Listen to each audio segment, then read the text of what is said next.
Chapter 1200 Ascension. Let's start with my true avatars, Wang Wei muttered. He gathered his existence to condense countless unique countless.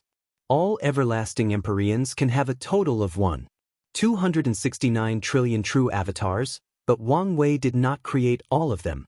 The true avatars will remain mortal as they experience reincarnation after reincarnation. Their purpose is to be backups, or revival means for their main body. Based on the rules of heaven and earth, the higher the cultivation of a true avatar, the easier it is to recognize them. Empyreans are then forced to keep their avatars as mortals to prevent discovery. However, they will also select a few avatars to hide themselves and cultivate. These avatars will have a cultivation level of 999% so that if they die, the avatar can immediately become the main body and inherit all the main Bodhis powers.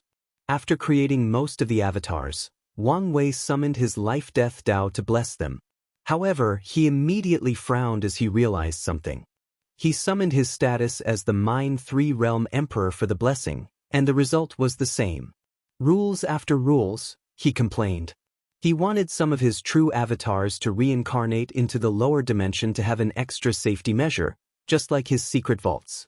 Unfortunately, the rules stated they could only be reincarnated into the upper dimension and the eternal Ascension world. Wang Wei waved his hand to send these things into reincarnation, and he was once again surprised. As soon as these avatars arrived, he sensed they had already reincarnated. The processing speed astonished him. It seems the rules still provided some advantage, he muttered. Although it was something small, it was better than nothing. His next step was refining his Proving Tao artifact. He summoned a ball of compressed strings glowing with a golden aura. The artifact was a part of him, meaning his Grand Tao source nourished it during his breakthrough. As such, this artifact is now classified as an Empyrean artifact embryo, meaning he only needs to fuse material of the same level to finish it. Currently, Wang Wei had two materials he could use: the sword creation life form from Old Man Nether and a prime gold chi that his clones found in the source chi space. He did not hesitate to add these things, completing the final transformation of his artifact. This thing is truly subpar, not even adding one fold to my battle realm, Wang Wei complained. However, he was limited by resources. He could only wait until he ascended to improve the artifact. Wang Wei finally stood up from his cushion, directly teleporting to his secret vault. If anyone saw this thing, they would think he was a narcissist. There were paintings of him on one side of the room, showing the different events in his life. The other side contained calligraphy of his name and all the titles had received. There were recordings of his memories, and at the center of the room were stacks of books about everything he'd accomplished in his life. Wang Wei created another book to add more details. Although heaven and earth did not acknowledge his accomplishments of being the first everlasting and indestructible paragons in the lower dimension or the fact he was probably the youngest in history, they were all significant accomplishments, and he put them into his vault. Once he was done, Wang Wei teleported his vault into the core of the world tree. There was no better place to hide it, especially since it would have such a powerful guardian. Additionally, he instructed the tree to teleport the vault away in case a powerful enemy discovered it. Should I also add my ancestors' vault? Wang Wei hesitated. All emperors are paranoid about their vaults, even for family members or Tao companions. So, there is a chance that his actions might be controversial to his ancestors. Let's just do it and I'll apologize to them, Wang Wei said, and he spread his divine sense to find their vault. Nothing? He found every hidden vault in the lower dimension but not theirs. Two possibilities. They both experienced an event so terrifying that their vaults were destroyed, or they sent projections after becoming Paragon to hide them better. Wang Wei no longer focused on this and left after giving the world tree another baptism. His destination was the Sect. Everyone gathered as they knew this was the last official meeting of this generation's Sect master. I believe my clone has already refined the Immortal mansions and unique chi? Wang Wei asked directly. Yes, Origin One nodded with a smile. The amount of reserve mansion and energy Wang Wei created for them was 5 times greater than all the Sect's previous emperors, and if it were not for the balance mechanism, it would have been more. But Now, it's time for the Dao Source Seed. Wang Wei began to refine the seeds at an alarming rate. Moreover, those seeds contained more potential than others since they were refined from an Empyrean. The result was twice as much as all the former emperors combined. Of course, like the Immortal mansions, most of these seeds will be sealed and distributed over a long period.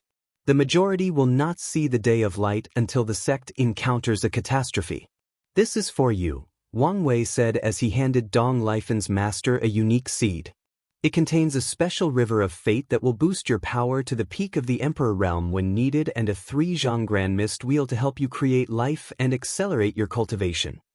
Empyrean's wheel is between 6 to 12 zhang, but Dao rulers can have 3 to 5 zhang.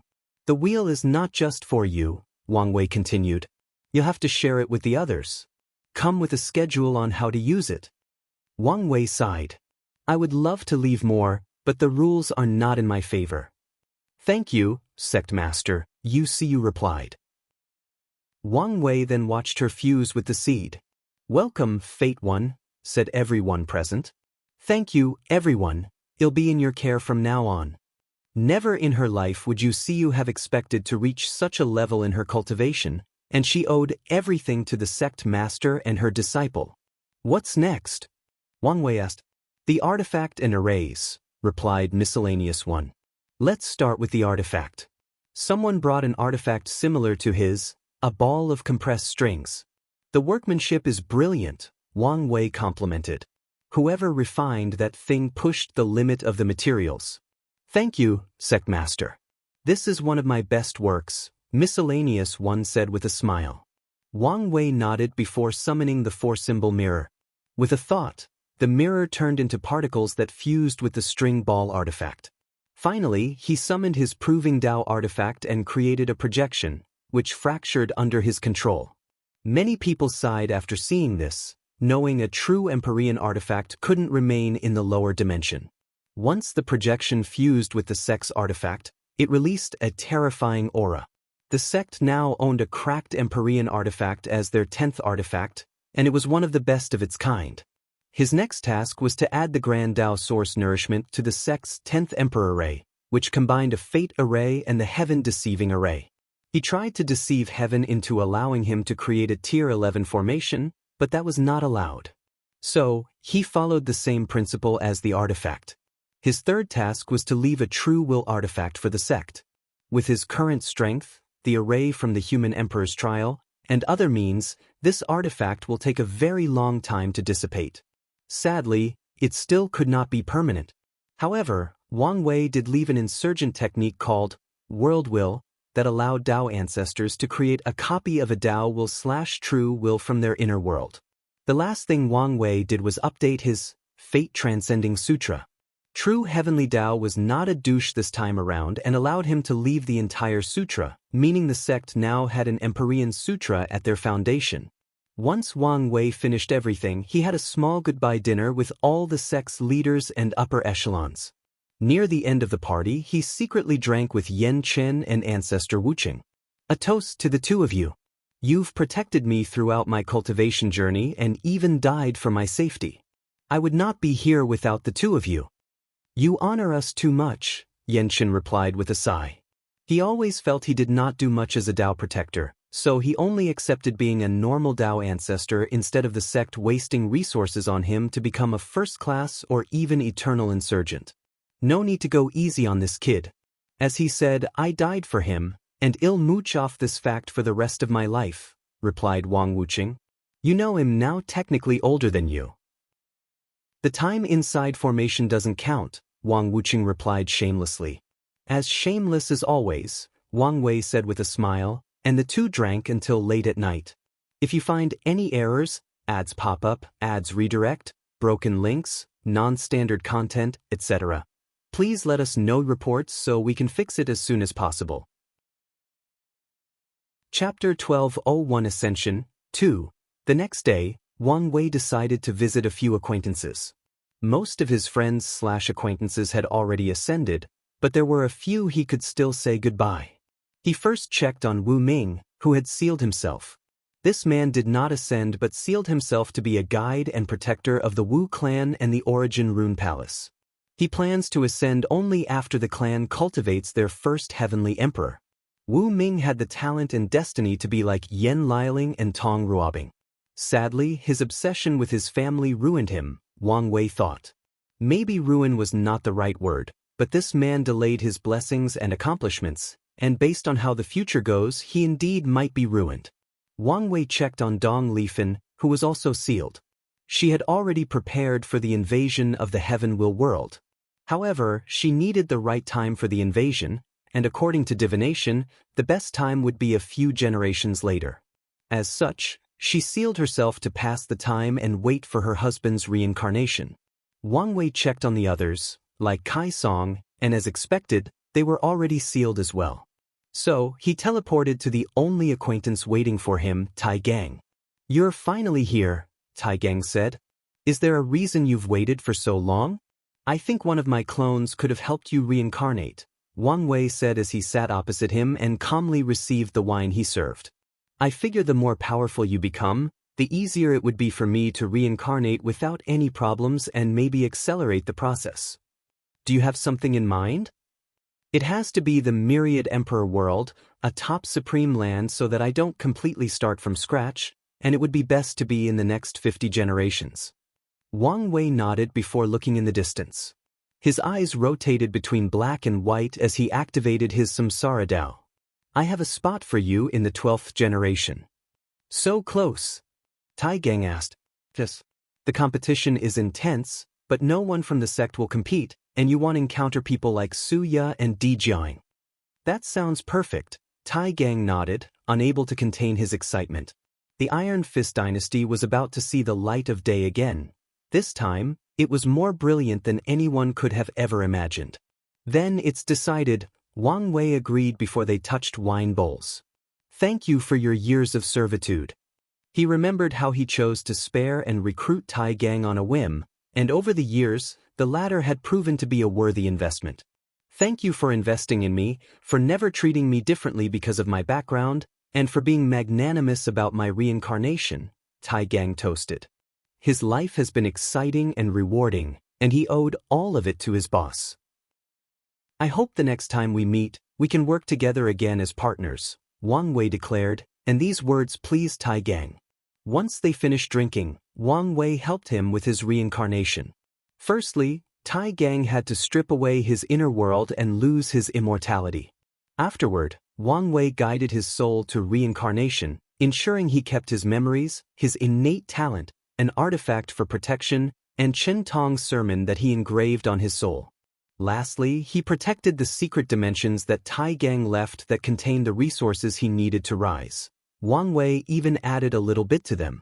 He did not give Tai Gang a title as he did for Wang Ju because the latter would have too much karmic connection with him if he did so. However, he did bless him with some non-karmic binding luck to ensure his success in the next life. Once that was done, Wang Wei's next destination was the Heavenly Tree Village. Wang Wei did not show up but remained invisible as he observed. This village was now a top Dao lineages and probably the strongest of its kind due to the World Tree seed he granted them. Their minimalist lifestyle in which cultivators lived and blended to refine the Dao heart became the core of their lineage, resulting in mortal crafts and arts flourishing in that village. After observing for a while, he teleported to a secret dimension with an ancestral shrine for him. After so long, the village still considered him one of its founders and held worshipping ceremonies occasionally. He smiled as he looked at his handsome picture on the shrine. He first lit incense before leaving a hidden top-tier emperor array for the village. No one would know of it, and it would only activate in an emergency. With the protection of the Dao opening sect, no one would dare mess with the village after knowing its origin. However, he wanted to give them additional protection in case something went wrong. Wang Wei teleported away, and not long after, the disciples watching the shrine immediately noticed the incense and warned the village elders. They figured out what had happened, so they held another celebration for the founding ancestor. Wang Wei's next destination before returning home was to check on the Hell Court and the Heaven-devouring Emperor. After ensuring no problems, he teleported home, where his mother, father, Li Jun, and Yen Liling were waiting. I knew this day would come, but I can't help but be saddened once it arrived, Yu Yen said, embracing her son. This is only a short separation. Time will fly by before you even notice. For us, maybe, Yu Yen sobbed. The family started their last dinner together. This is for you, Wang Wei said as he handed his mother a space ring. What's this? My Grand Dao Source Tree. You can use it for now and just hand it over to the sect before you ascend. Don't you need it? It's useless to me, and it would be better to get another one in the upper dimension than spend so much time elevating this one to tier 11. And that's for you. Wang Tian looked at the small sphere that contained a golden man that resembled him as if it was a perfect copy. Is that the limit-breaking deity? Yes. I've condensed it from all the stories and myths across all world communities. It's technically done, but I recommend you feed it more incense before using it. I will. Finally, this is yours, Wang Wei stated as he handed Li Jun a black crown. From now on, you're the Earth Emperor of the lower dimension. Unfortunately, I can't give you the human or heavenly emperor position. That's more than enough. Wang Wei smiled as he saw how Yan Liling was silently pouting in the corner while ruthlessly biting into her food. You can also use the tree, said Yu Yen, and she nodded. Wang Wei chuckled. I've talked to the world tree. It will give you some leaves and other parts for pill materials. She will also help you in your role as guardian, but only in an emergency. Really? Her eyes immediately lit up. The world tree was tier 11, meaning an Empyrean rank material. Yes, and remember, the tree is the last line of protection I've left for all of you. I doubt anything will happen in the lower dimension, but in case of a catastrophe or unknown threat, it will fight to its final breath to protect or send you away. However, the tree technically does not belong to any faction, so it can only be used for emergencies. We understand. The family chose to change the subject while they continued their small banquet.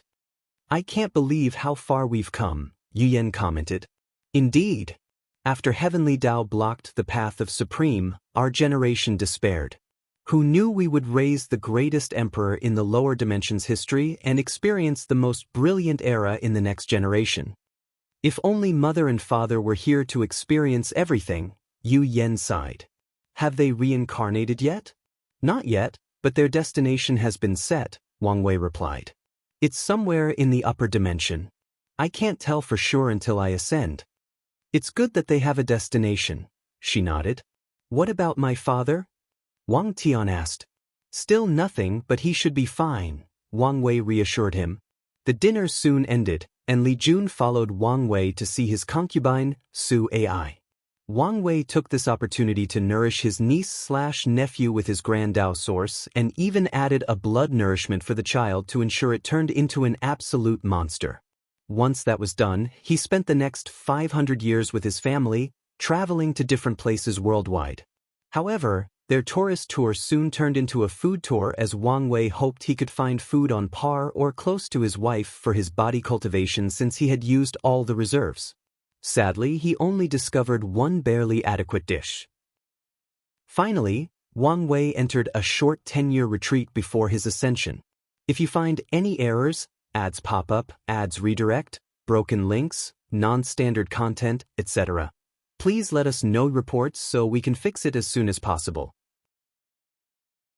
Chapter 12:02 Ascension, Finale. Wang Wei, who was completely naked, opened his eyes from his chamber. His body had tattoos from his face to his toes. With a thought, the tattoos became alive and rushed into his head or sea of consciousness. All preparations are done, he muttered before dressing and standing up. He gazed at his cultivation room, knowing this would be the last time. Should I leave this room for the sect? As a place head used to cultivate since he proved the Dao, this place was precious due to his aura and Dao rhyme. Forget it. I already left them enough. He had already drastically increased the sect's foundation, including leaving a blood pool from his blood essence to nourish future body cultivators. They did not need any more. However, I should also leave a rule to prevent these future heavenly emperors from taking away the room.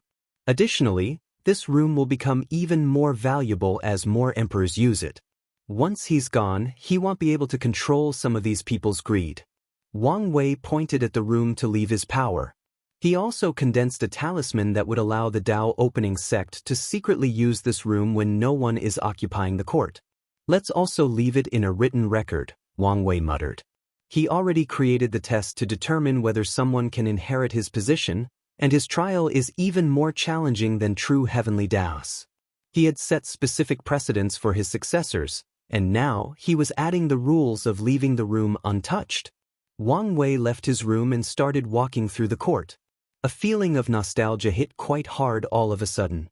As he walked to the residence of the Immortals and former emperors, he could not lament one of his few failures during his reign. Few people chose to live in the court despite his best efforts.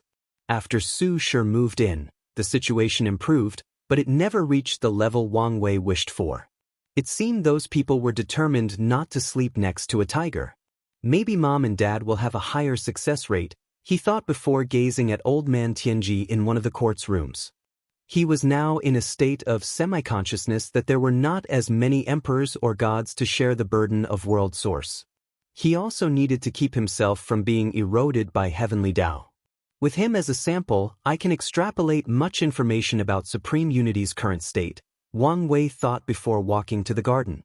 This place was his favorite, and he took particular care of it by gathering the most beautiful flowers in the endless void and perfectly arranging them. Still as soothing as I remember, he commented. Wang Wei spent a few hours in the garden, knowing it would be his last. Finally, he teleported him to say goodbye.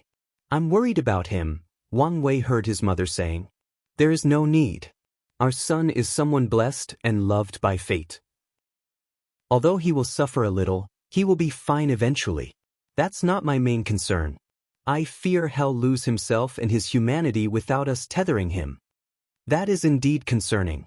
However, he'll have our daughter-in-law and the ancestors to keep him grounded. You're probably right, but I can't help but overthink. Wang Wei smiled and waited a while before making his presence known. He hugged his family after entering, and his mother immediately started tearing up. I promised myself I wouldn't cry, but look at me. Like I said, the blink of an eye, Wang Wei stated. I know. After hugging for a while, they separated. However, Wang Wei detected a few people outside. Come in. Origin 1, Sword 1, and a few others entered the room. Wang Wuxia said you might leave without saying goodbye, so we came here as soon as we sensed your presence. Wang Wei sighed. Wang Wuxia was correct since he did not like partings. How can you leave without seeing us? This is probably the last time we'll ever see each other, Sword 1 complained. Because it will not be, Wang Wei answered. They'll come see you again with a projection after becoming a paragon. And if one day I can reach that level and have some freedom, I won't mind taking all of you with me to the upper dimension. Thank you, Sect Master. We will patiently wait for that day, Origin 1 stated before cupping his hands to salute. Everyone followed him, and Wang Wei nodded to receive it. Everyone swiftly left after saying a few words. It's time, Wang Wei said to his parents. Take care, honey. Son, I have no words or advice because I know whatever you do, you'll make me and our family proud. Wang Wei gave them one last hug before walking out of the mansion. He had to plan for a flashy ascension and planned for a normal and underwhelming one. However, some people had other plans. The sky suddenly changed, becoming purple. A golden chariot drawn by two qilin rushed from the sky with a rainbow underneath its feet as a path. It landed before Wang Wei, who sighed internally. I guess I should be honored that true heavenly Dao is going to such lengths for my ascension. He then activated the heaven-deceiving array, which he engraved on his body to its full power before entering the chariot. The qilin led him into the sky, and the vision spread to every corner of the lower dimension. Golden lotus bloom above every world, followed by projections of sages, wise men, immortals, and even emperors bowing to the sky. Heavenly or Dao music echoed between heaven and earth, soothing the mind of all sentient beings. Everyone received the news of Wang Wei's ascension. So, they all bowed and uttered, "Safe journey to the Supreme Emperor." These words echoed across space-time, all worlds, and dimensions connected to the endless void. Although many people were secretly happy that that monster had finally left, no one allowed their personal feelings to affect this moment. Everyone showed their respect, no matter how they might have felt. "Our clan is truly blessed to give birth to such a being," Origin One muttered as he watched the chariot disappear. Not far from him, in a small but elegant pavilion, an elderly man opened a book and started writing. Heavenly Emperor Era, year 567,908, the Supreme Emperor ascended with a golden chariot that descended from heaven, bringing an end to possibly the greatest generation of this world and the lower dimensions history. A brief history of a few significant emperors of the Heavenly Emperor Era. In the second generation, the Supreme Emperor's father, Wang Tian, proved the Tao with absolute force and became the absolute Cut Emperor. He ruled over the court with his wife, the Eternal Darkness Empress. Many people believed their reigns would be uneventful and unmemorable, that they would ride on their son's success. However, everything changed when the Sword Tao River and the Darkness World were created. The Absolute Cut Emperor gathered the sword intent, sword wills, and sword skills of all sword cultivators since the dawn of time and placed them in one place, the Sword Tao River. His actions boosted the strength and popularity of Sword Tao to an even higher peak while also making the ultimate sword path the orthodox way by replacing the extreme sword path. Meanwhile, everyone else benefited from the willpower and Tao heart tempering from the darkness world. The exciting thing about this creation was that it could absorb the darkness from somebody's mind and body, making them a better person, which would help them in their cultivation. These creations made the reign of these two widely successful, and future emperors followed in their footsteps.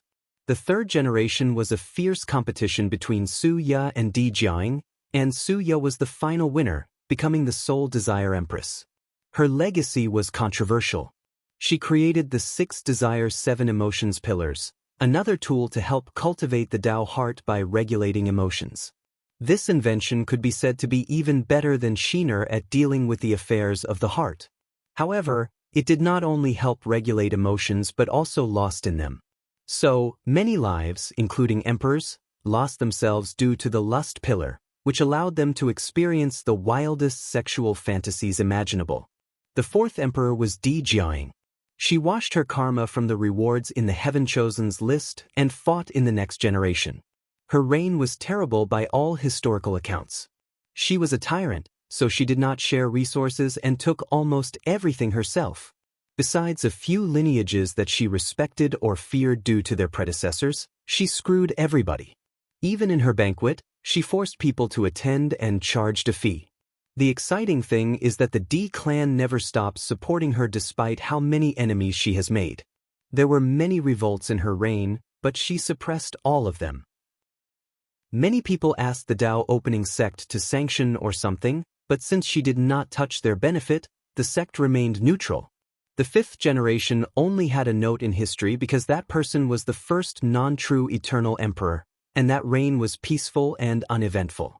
The sixth generation crowned the Heavenly Tree Emperor from the Heavenly Tree Village. His legacy was 3,800 world trees, all fused with a world community to ensure the spatial integrity of these worlds and the entire lower dimension. The seventh generation emperor originated from the Wu clan or the Origin Rune Palace. He was the first emperor and eternal of the totem path. His legacy was pushing totem marking as a new profession. The 10th generation emperor was the Nightmare Empress, Dong Lifan.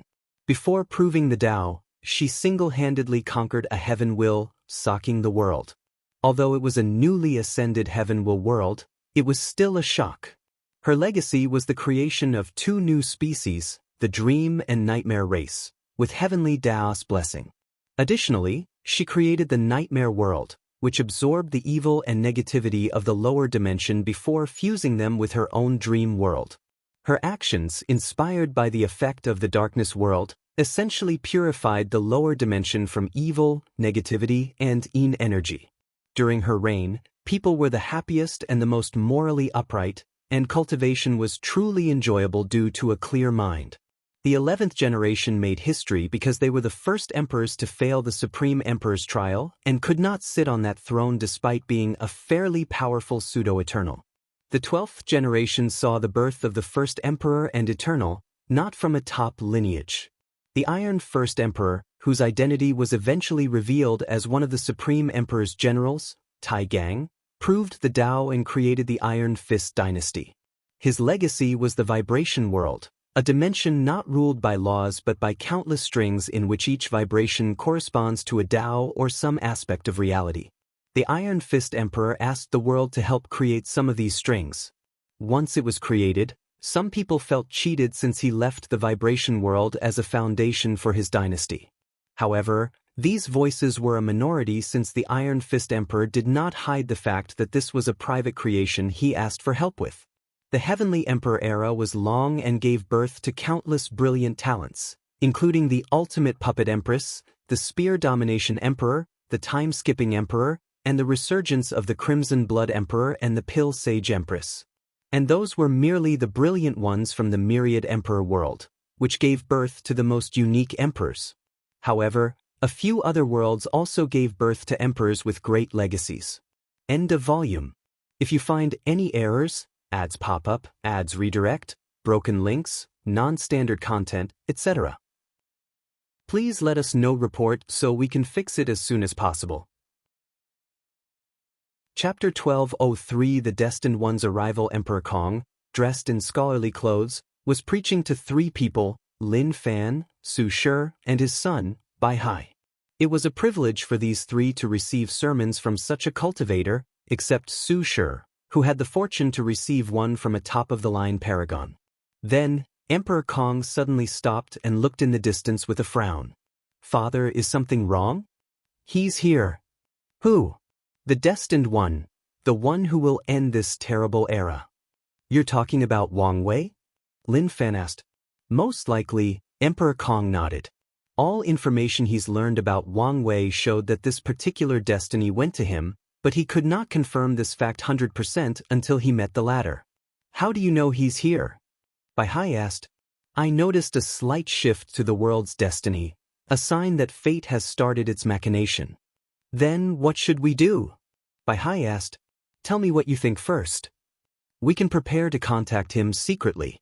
Found out what he's planning and how to respond," Bai Hai suggested, and Emperor Kong nodded. Lin Fan, "Our first priority should be the upcoming chaos. Many other factions should have noticed his arrival, and their response would have been of three possibilities: remain neutral, ally with him, or kill him, and the people wishing to kill him are not just the enemy but people with ambition who want to take the destiny from him. However, regardless of how these factions react, the current chaos and turmoil will drastically intensify, so we need to prepare to deal with that first." Emperor Kong nodded, not adding any comment. "Su Shi?" "While they both make excellent points, they fail to see the crux of the problem. Our main priority is how to prevent Wang Wei from swallowing our foundation." Lin Fan was listening, but Bai Hai frowned. "Aren't you exaggerating? This is not the lower dimension. The situation here is complex, and he cannot rely on his sect since they are sealed and are under constant watch. Tell me what's on your mind, and no need to mince your words," Emperor Kong encouraged. "Yes, Academy Master," Su Shi nodded. "Since Wang Wei ascended, it can only mean one thing: he succeeded in becoming an Empyrean in the lower dimension."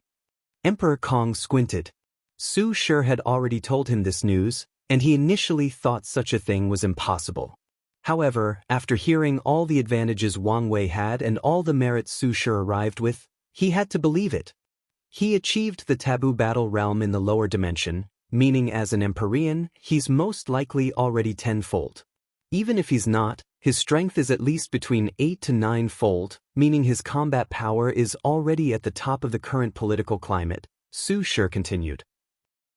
"From what I know about his character and behavior, he will have three main goals during his time here. The first is to increase his strength, so he should plan on achieving tenfold, or even the taboo battle realm. The second will be on how to fulfill his destiny as smoothly as possible, and thirdly, how to benefit his faction in the process. Our main concern is the third goal." Su Shi paused, thinking how to word her thoughts. Wang Wei is a very charismatic individual, and it's to a horrifying level. In the lower dimension, he had to worry about the balance mechanism, so he could not expand the Tao opening sect without restraint. He does not have this limit here. He will create his power and make allies to fulfill his destiny. However, with his personality, he will swallow these allies and turn them into his own foundation. If we decide to work with him, our priority is retaining our sovereignty and not being swallowed. And believe me when I say this task will be harder than you expect. The room was quiet, leaving Emperor Kong to his thoughts.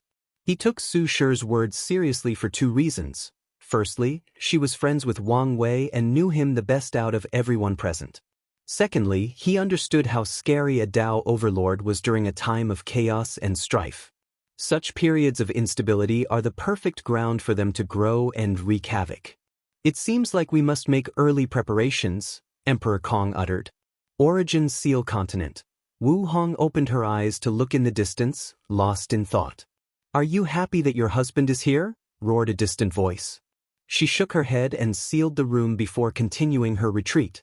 Heavenly Beauty Palace was an enormous palace floating on the clouds. A pair of phoenix eyes suddenly opened and walked out of the room to gaze over the balcony. So, you're finally here? I wonder what kind of person you are? Maybe we'll meet at my celebration, she muttered before sending news that her celebration would be in advance.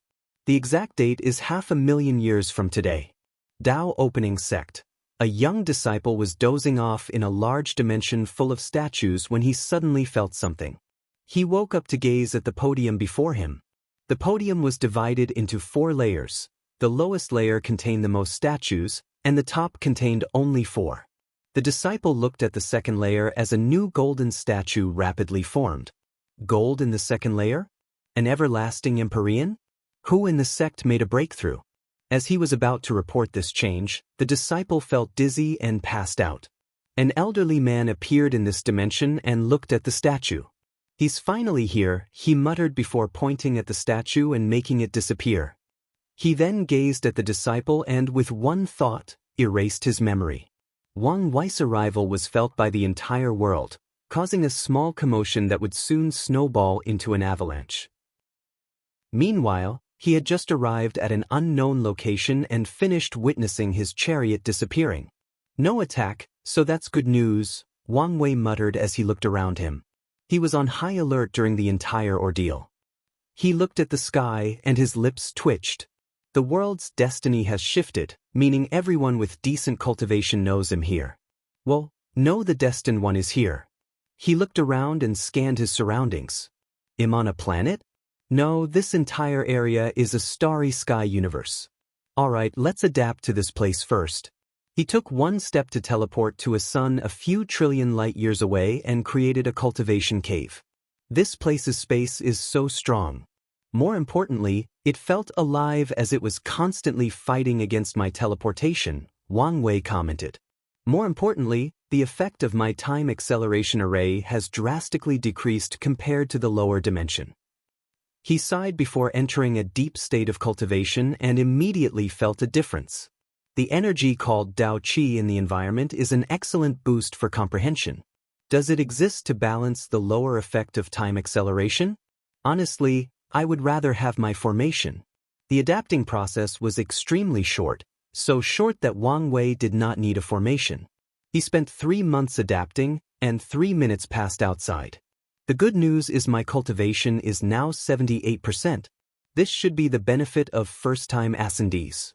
It's a shame my body is too powerful, and there were no effects, not that I could use it if there were.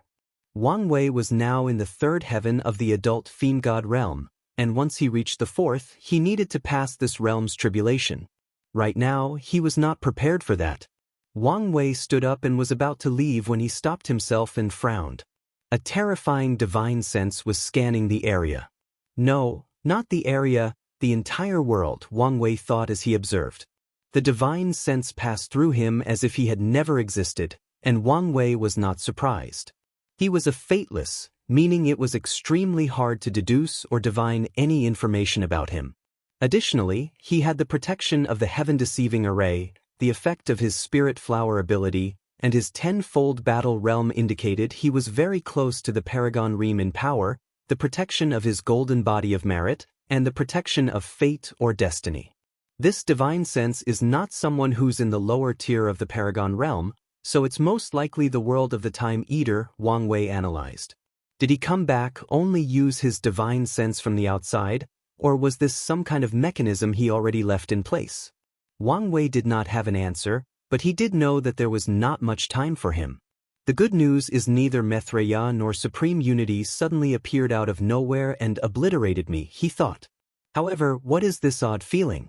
Wang Wei closed his eyes as he felt a deep connection somewhere far away. At first, he thought it was his connection to his wife, but upon focusing, he realized the connection seemed out of reach. Is that my connection to Earth? He was right, as he now sensed a deep connection to somewhere in primordial chaos, which could only be the prehistoric world. It seems I was too weak before. The isolation of the lower dimension should have also helped. If you find any errors, ads pop up, ads redirect, broken links, non-standard content, etc., please let us know reports so we can fix it as soon as possible. Chapter 1204. Let's start. Wang Wei had a moment of nostalgia as he thought of his life on Earth. He had a few regrets from there, so he would love the chance to make it up. However, his current connection had no real purpose or ability. Maybe I can send a projection through the connection after becoming a paragon. Anyway, I might need answers from Hongjun, and it's not a good idea to show up with my real body. He composed himself before planning his next move. However, something bothered him: Supreme Unity's lack of action. He controlled himself to focus on the task at hand. Firstly, he needed basic information on where he was, so he teleported to a planet with life. Wang Wei was heading to a nearby city and noticed people staring at him. He thought people had recognized it for a moment despite his changed appearance before realizing it was because humans were scarce in this part of the world. So, he changed his aura to that of a demon. This is the blood dragon's territory? Wang Wei thought as he ate. The food was delicious, but he could tell this place relied on good ingredients instead of cooking techniques or unique spice combinations. Should I start with him? He pondered briefly before giving up. He needed more information and to establish himself before making any moves. Bang! What the fuck did you say?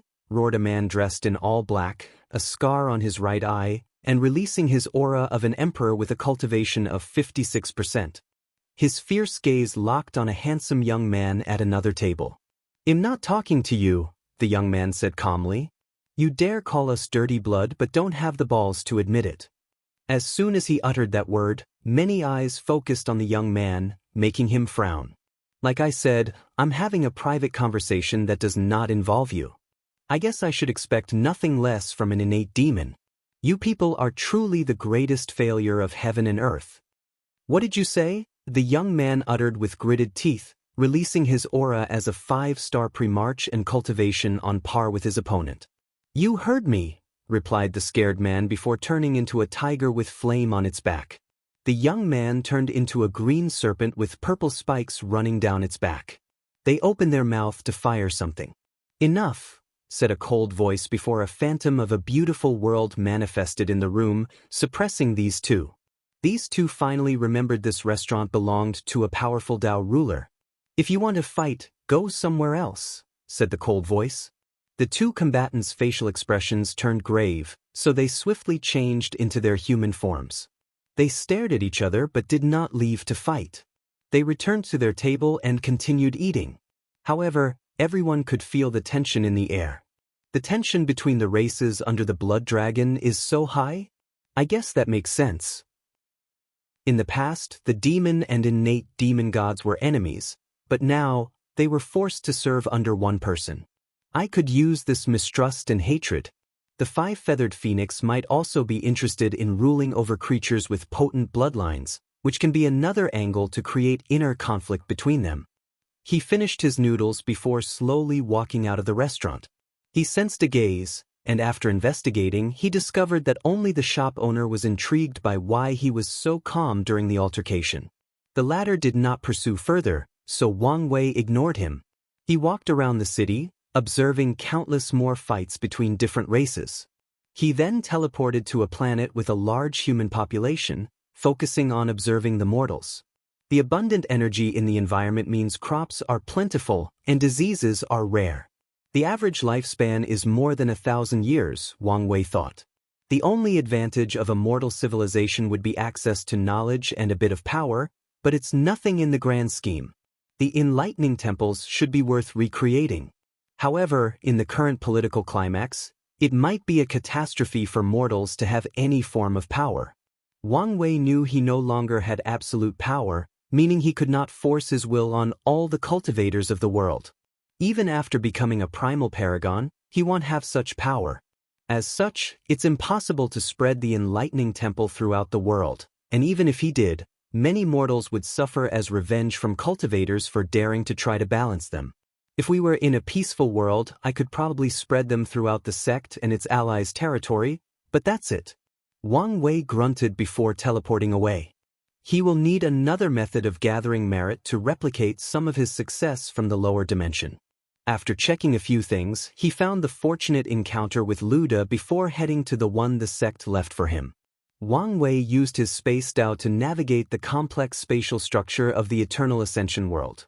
He left his current area and bypassed countless more places until he arrived at the destination he deduced.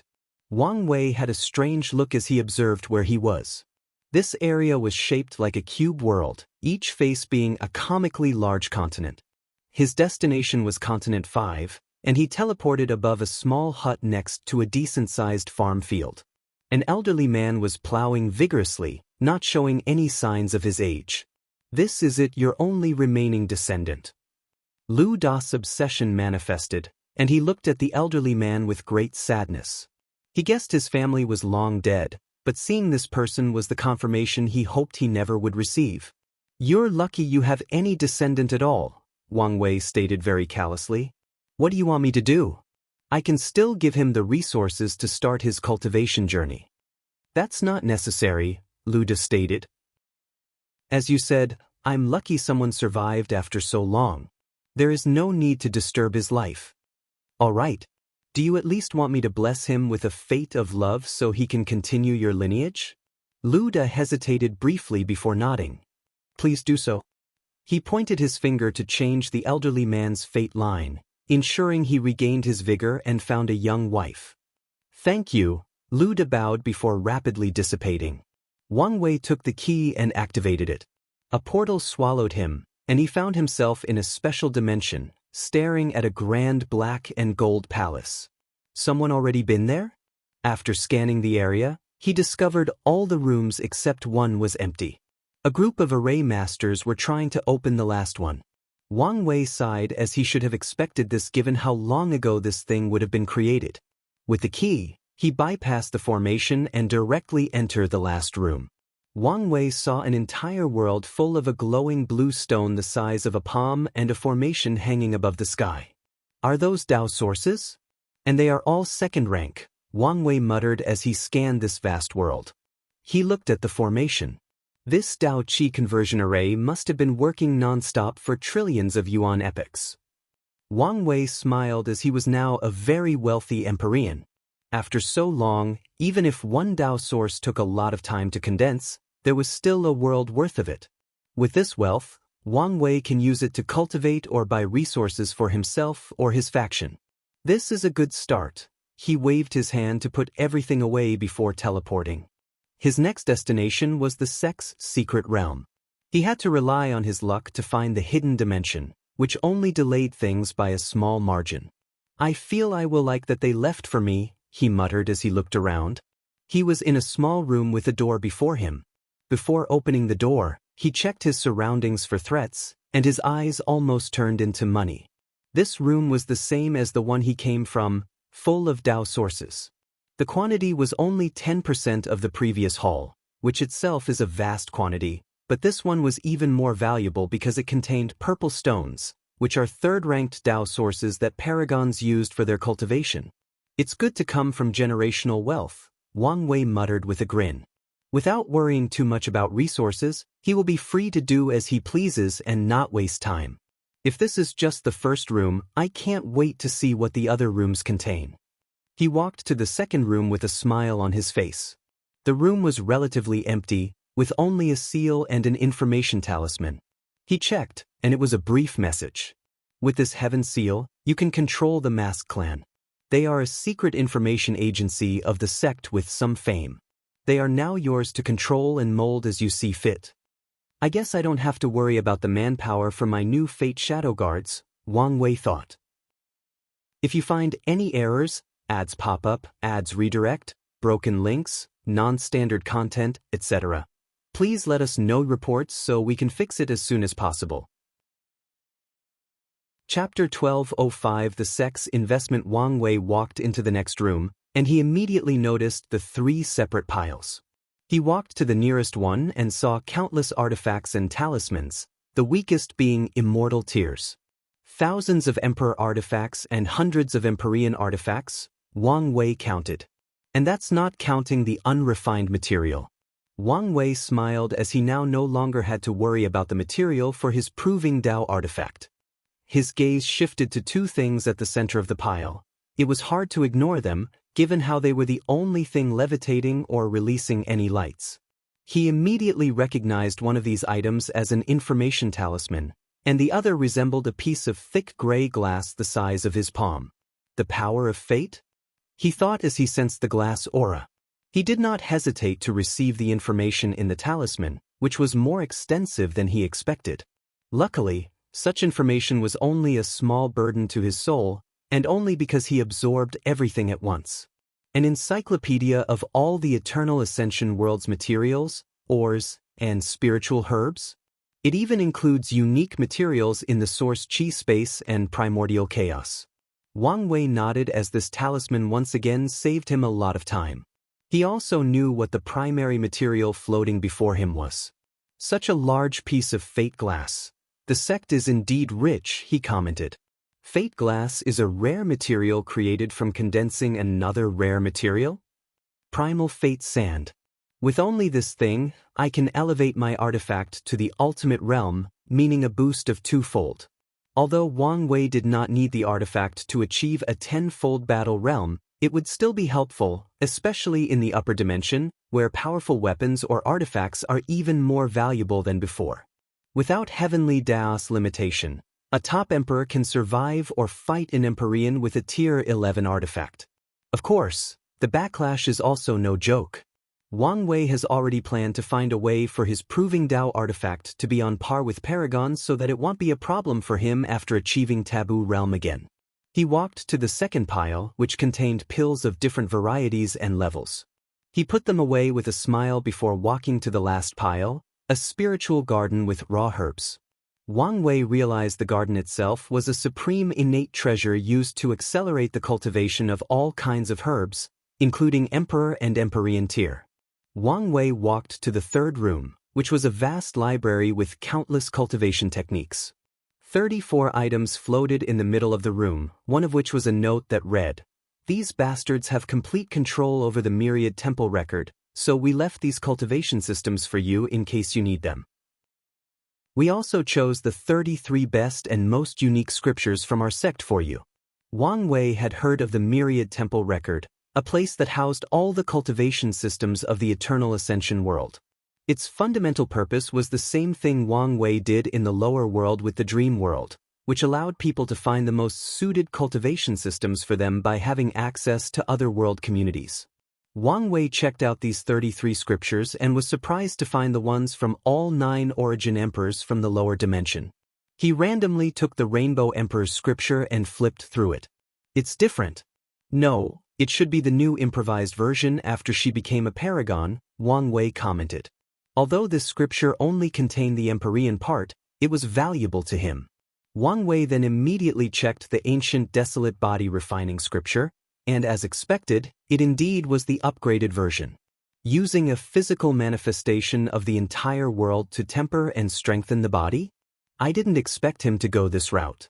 However, it seems to be a method to reduce resources by exchanging hard work and pain, meaning it's also good at tempering willpower. I could turn this technique into a cultivation bloodline technique. Wang Wei wanted to continue using bloodline for his body cultivation because, with the right bloodline, he only needed enough resources and time for him to grow. The new desolate body refining will further accelerate the process. He checked all the other primary scriptures. As the note stated, they were all unique and worth learning from. So, He put everything away before walking to the next room. Whoever designed this place is a little dramatic. Couldn't they just place everything in one room? Wang Wei complained as he entered the fourth room. He looked around and saw 5 items, 2 puppets, 2 artifacts, and 1 talisman. The aura in these artifacts made his treasured eyes shine. He walked to them, found notes before these things, and read them. The first puppet is your Tao protector. Unfortunately, our sect is under intense gaze, so we could only provide you with a paragon puppet with 90% strength. However, it is designed to burn itself to increase its power in an emergency, so use it appropriately.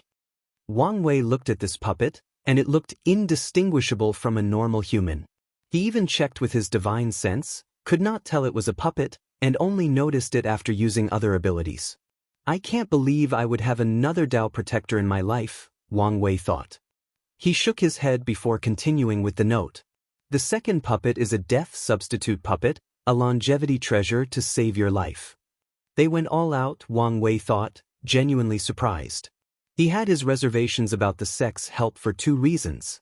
Firstly, he worried they would not treat him so well because the ancestors were not there, and he was just an Empyrean from the lower dimension. He guessed they would treat him because of his talent and achievement, but not to this extent. The second and primary reason is the Tao opening sect's motto of not cuddling geniuses. He thought that with those rules, they would have provided him with the basics and left him to his own device. He turned to look at the first artifact, a small black gold armor with a metal ball floating next to it, all encased in a white ball slightly larger than his palm. This is the Black Dragon armor set, a supreme chaos treasure left for you. Be careful that the burden and backlash of using such a weapon is heavy despite being way less than any paragon artifact. Wang Wei's eyes shine. With this thing, I may be able to fight a weaker paragon for a short period. He smiled before focusing on the second artifact. So familiar, he thought as he looked at the turtle shell. This is the Bashin turtle shell, another supreme chaos treasure for divination. I believe this should work well with your Tao. Wang Wei smiled brightly. Whoever designed this is very meticulous. He looked at the last item, the talisman. A Tier 12 void rushing talisman to run away against these parasites. I don't think I need to say this, but there is no shame in running away. Pick your battles since your life matters more than even this so-called destiny. And once again, use this with caution. Wang Wei put everything away before walking to the last room. This one contained a note and a talisman. Sadly, this is all the help we can currently provide. However, the situation is truly dire, and you have no more hope or options. You can return to the sect, and we will protect you, even at the cost of our destruction. We have held back ourselves and endured the humiliation ever since these people came to power. But if they push us too far, we do not mind dying in a blaze of glory. What a powerful will, Wang Wei thought. He could tell the person who wrote this note truly felt this way. Although it was not guaranteed that this was the whole sect's attitude, it was still impressive. Lastly, the talisman contained ways for you to contact us. You only need to leave a mark at these recorded locations, and we will find a way to bypass our surveillance and contact you. Wang Wei checked the talisman, and it contained many areas all over the world considered safe spots to initiate contact. I don't plan to drag you guys into this, so you may have hope of plausible deniability in case everything goes wrong, Wang Wei thought as he annihilated this secret dimension, leaving no traces. He then used his power to remove all invisible and undetectable traces before teleporting away. His next destination was to find the Mask Clan. He needed to know how capable these guys were and whether there would be any trouble by using them. Then he would reunite with Wang Qi and the Fate Shadow Guards to start enacting his plan.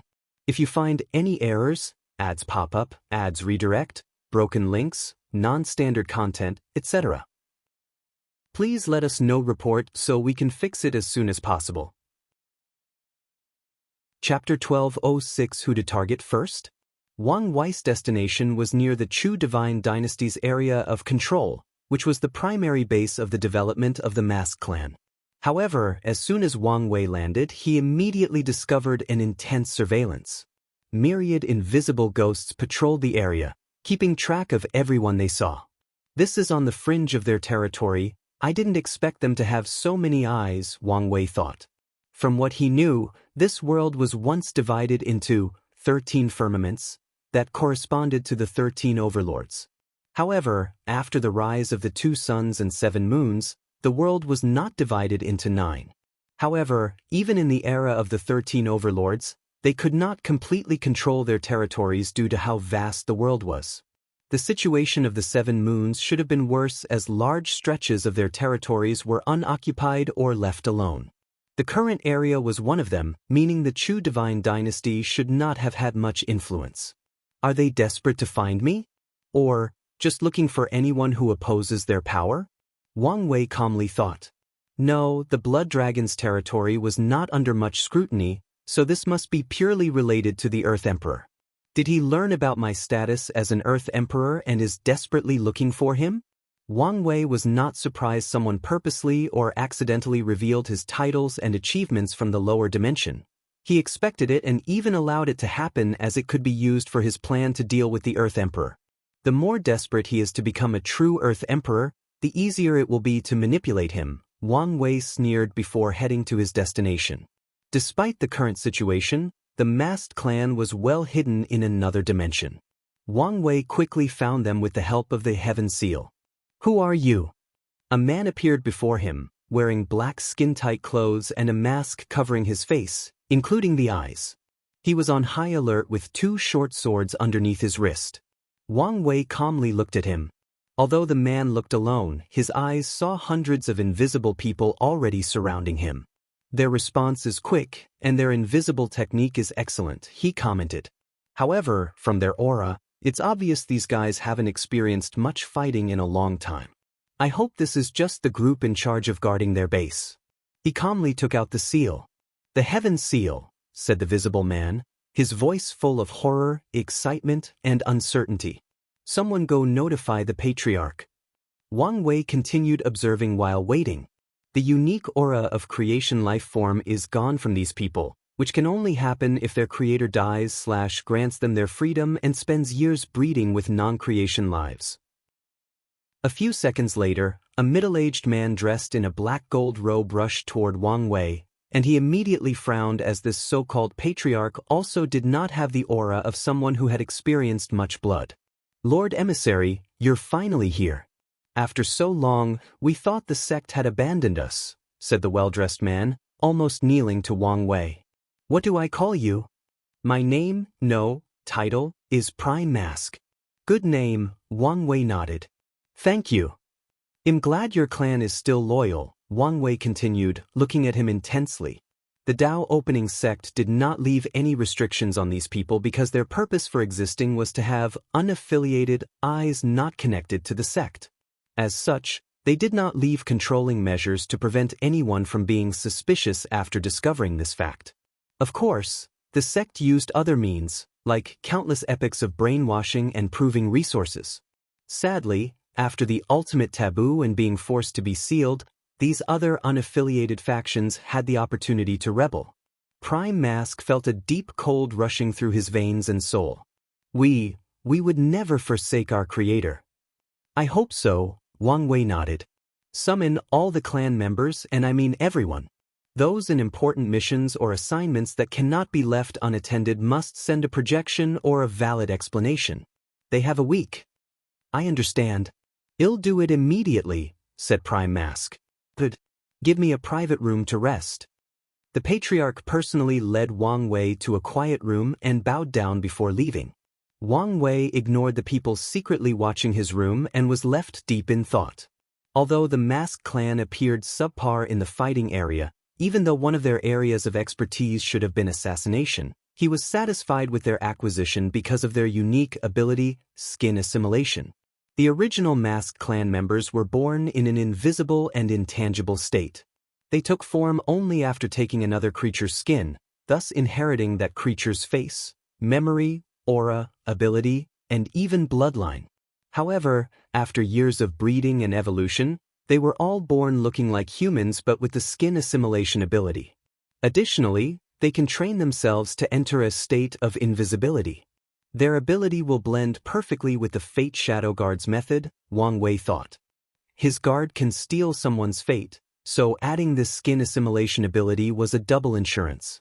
While waiting for everyone's arrival, Wang Wei summoned the Black Dragon armor set and dropped his blood in it to recognize it as its master, followed by using his soul to imprint on the artifact. He did the same for all the others. Once he was done, he summoned the death substitute puppet, deep in thought. I now have 2 extra lives, so maybe I should be a little more reckless, Wang Wei thought. He pondered the benefit of sacrificing one of those lives to directly attack the base of one of these parasites. What are the pros and cons of such a move? Wang Wei thought. I can use such an attack to force them to return or send a projection. This is the best way to discover how deep the foundation of these people is. My guards can even use the chaos opportunity to infiltrate their faction's upper echelons.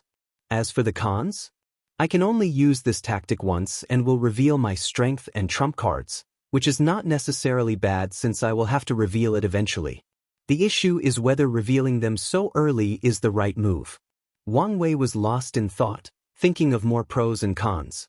For example, his actions will make rallying people behind his cause easier after having a significant reputation. After all, just being the Destined One is not enough. A con of this action would be that neutral and more conservative factions would be more reluctant to follow him due to his radical actions and movements. Overall, this seems to be the perfect way to announce my presence to the world and get things moving, Wang Wei concluded. Now, the question is which one to attack. With a thought, he created a chessboard with 10 carved pieces, a Buddha, 1 floating eye, an hourglass, a red dragon, a multicolored phoenix, a black phoenix, a king in a black crown, a lightning bolt, a monk laughing lasciviously, and a Taoist priest. Disaster is not part of the equation. Wang Wei flipped the lightning bolt to its size before stopping. Maybe I can turn him to my side. He put the lightning bolt to the side. He then separated the Buddha and I from the rest as they were not in consideration. He looked at the board for a while before picking up the hourglass. Time Eater is the greatest threat, making him an ideal candidate since I would love to strip off all that mystery. However, the only way I would have a chance to confront him would be to achieve Taboo Battle Realm and unlock all my soul powers and willpower. Wang Wei could now use his soul power and willpower for an extended period with his current Cultivation realm and fleshly body cultivation. However, there was still something stopping him: karma backlash.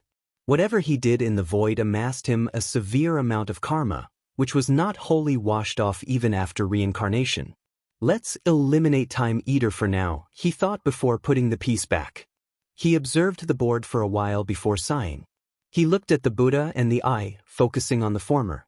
Ultimately, none of my plans are useful without knowing on which side she stands, Wang Wei thought.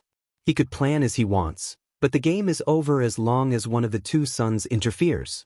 Before anything else, I must meet Mithriya to gauge her personality, thoughts, goals, and allegiance. He understood that he was only alive now because of her protection. Although he did not like this fact, it was true. Despite knowing this, he also needed to know what kind of person she was and her possible motive. Otherwise, he might become a pawn she used to deal with these parasites and supreme unity. In that case, my first move is to talk to her, he thought firmly. If you find any errors, ads pop up, ads redirect, broken links, non-standard content, etc., please let us know reports so we can fix it as soon as possible.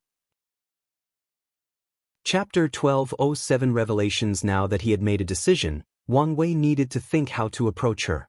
He could try to hide in the source chi space and send a projection, but since he can navigate that thing, he did not think that a half-step transcendence could not do the same. Should I use the plan I have for supreme unity? No, this plan requires a lot of preparation, and I need more information to determine whether it can even succeed, Wang Wei thought. In the end, he decided to take the risk. The power difference was too vast, and his cultivation was weak, limiting much of his options. So, he must take the risk and enter the lion's den. As for how he will meet Mithriya, the answer was simple. He only needed to find a Buddhist temple and say her name. Wang Wei did not believe for a second these two did not have ways to contact or influence the world during their fight.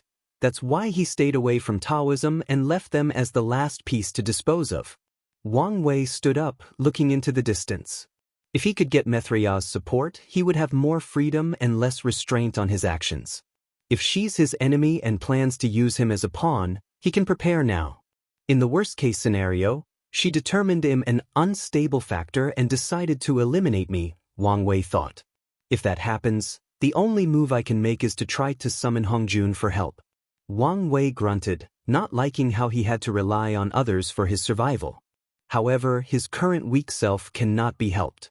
In fact, he has other options, for example, accepting his status as a fate seed. As long as he does, he believes fate or even Grand Dao will somehow guarantee his survival. However, he would rather die than become their puppet. He no longer hesitated and teleported away.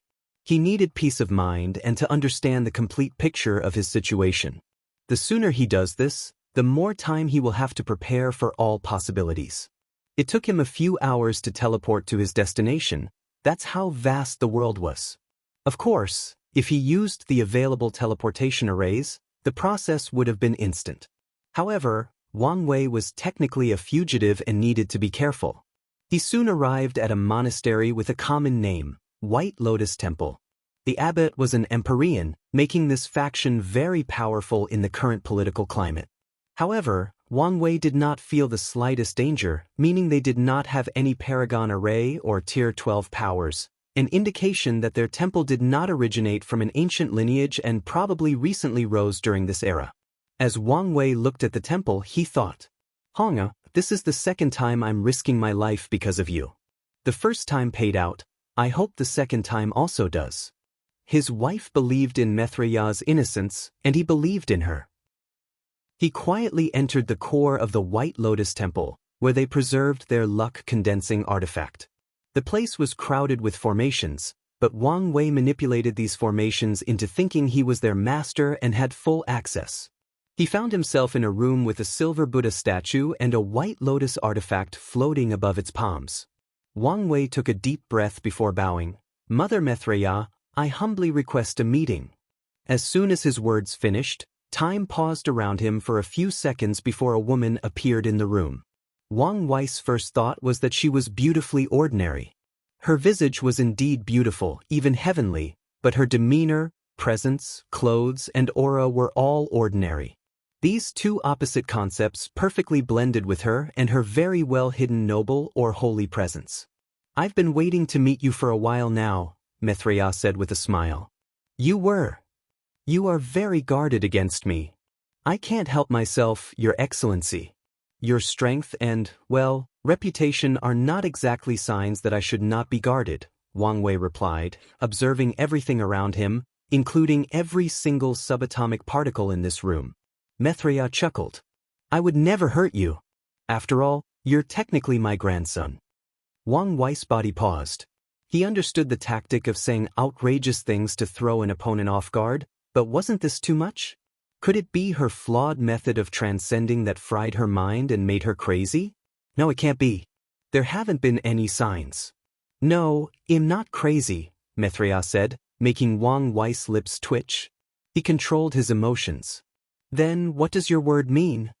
A thought came to his mind, but he could not believe it.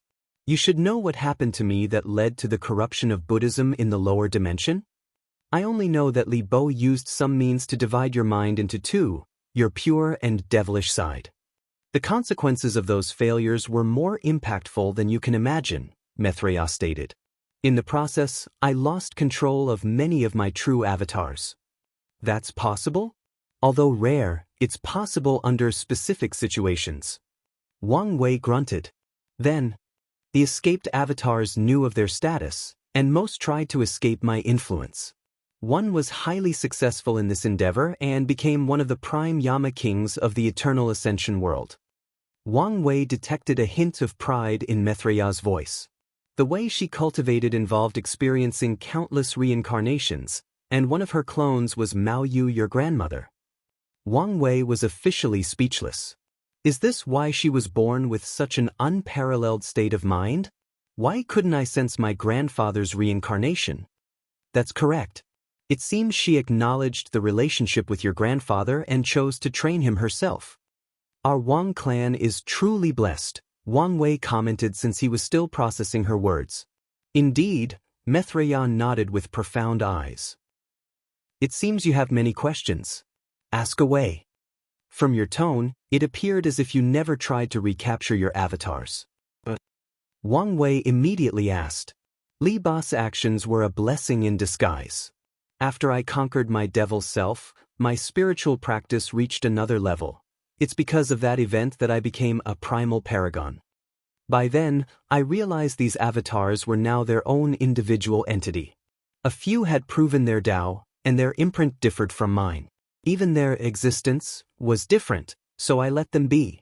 You're a better person than me, Wang Wei commented. He would have hunted these little bastards down and exiled them from this mortal coil. Many of them died fighting each other, Mithrayan said with sadness. Some even tried to kill me to become the original. Had they realized they now had their own path and future, who knows what they could have achieved now? Wang Wei nodded before quieting down. You can ask, she reassured. Why did you do it? Mithrayan knew what he meant. She was innocent, as she contributed to how the current world situation developed into such a state. After we left the ultimate taboo, supreme unity, and I reached a cultivation level that could be described as pseudo-half-step transcendence, Mithrayan calmly explained. If we wanted to reach that level truly, we needed the world to be highly peaceful, with no disturbance. We then worked together to eliminate all the paragons that did not participate in the taboo and the other Tier 12 from other paths, and prevented anyone from reviving from limbo. Mithrayan sighed deeply. I would like to excuse my action by saying that I preserved the Tao imprint of all these paragons, but I still caused the deaths of countless people, including my own. Wang Wei had many thoughts, but he needed a quiet place to organize and digest them. What about these parasites? Any reason they were chosen? Originally, everyone should have been killed. However, just as we were about to eliminate Time Eater, he convinced us that we needed stewards to keep the world calm and orderly. He suggested most of the others because they were weak and incompetent but ambitious, making them easier to control. We agreed and chose someone from our factions to be part of this new council before retreating. By the time we finished, the situation became like this. The worst part is that Supreme Unity's personality has changed. He became colder and more indifferent and reneged on our agreement. Agreement? We were supposed to reverse everything after the breakthrough, Mithrayan explained. Allow our old friend to return and share our progress. Share? You're willing to share such a technique? Wang Wei asked. Of course, Mithrayan replied without hesitation. I was stuck in the Paragon realm for a long time. Then, Wang Qishan appeared and told us about his plan. He organized the Second Origin War that summoned the ultimate taboo. Although there were some problems throughout everything, my newfound strength was the proof that the plan worked. I understood the need for communication and sharing ideas to walk further in the path of transcendence, so I never planned to hide the technique.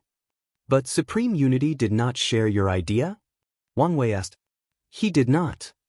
If you find any errors, ads pop up, ads redirect, broken links, non-standard content, etc., please let us know reports so we can fix it as soon as possible. Chapter 1208 Grandmother. He started acting as if everyone else was beneath him. Based on his words, he did not think these lowly creatures could help him in his path, and their purpose was to serve and worship him, Mithrayan explained. Do you think he was always like that, or did he suddenly change? Wang Wei asked. I don't know for sure, Mithrayan replied. Before the ultimate taboo, Supreme Unity was an odd man for sure, but he never showed any signs that his personality was this twisted. Maybe he's been hiding for so long, or maybe his oddness made him susceptible to change or influence. Ultimately, I don't think that matters for now. True, Wang Wei nodded. One more question. What exactly is your realm? How do you achieve it? They'll tell you everything after this mess is cleaned up and you've become a paragon. I guess I should have expected this. There is certain information you cannot contact until you're of a certain strength or realm. This rule is not as strict for you because you've deduced these secrets on your own, but it still exists. These words brought Wang Wei to his time in the lower dimension when he could ask his wife about many secrets of heaven and earth. Sometimes, Heavenly Tao or even Grand Tao would stop their conversation. Sadly, he was forced to rely on his brain to get these secrets after she left. Any more questions? One last question, do I call you Grandma? Wang Wei asked without shame, making Mithria laugh. Grandma, I remember years ago when I was a mortal, I always wanted a family, she reminisced. However, I've renounced these sectarian concepts after so long. So, that's a no? Do you want to call me Grandma?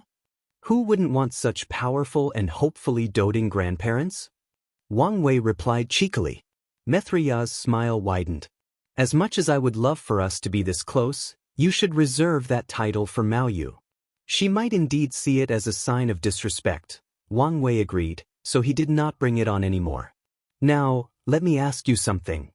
Oh, I think I'm an open book before someone of your level. On the contrary, you're a mystery, Mithria responded. How? For example, I'm still baffled about your birth. Wang Wei frowned, but he did not speak and listened. You were born with a paragon quality and quantity soul. Even if they were sealed during your reincarnation, there is no way that supreme unity or I would not have noticed your birth. However, neither of us noticed until your final trial in the pagoda. Wang Wei was genuinely surprised by this question. I actually never thought of that. The best answer I can give you is, fate protected me, but something tells me it may not be that simple. Indeed, Mithria nodded. She opened her mouth to say something, and her body suddenly became transparent like a phantom. She looked at the sky.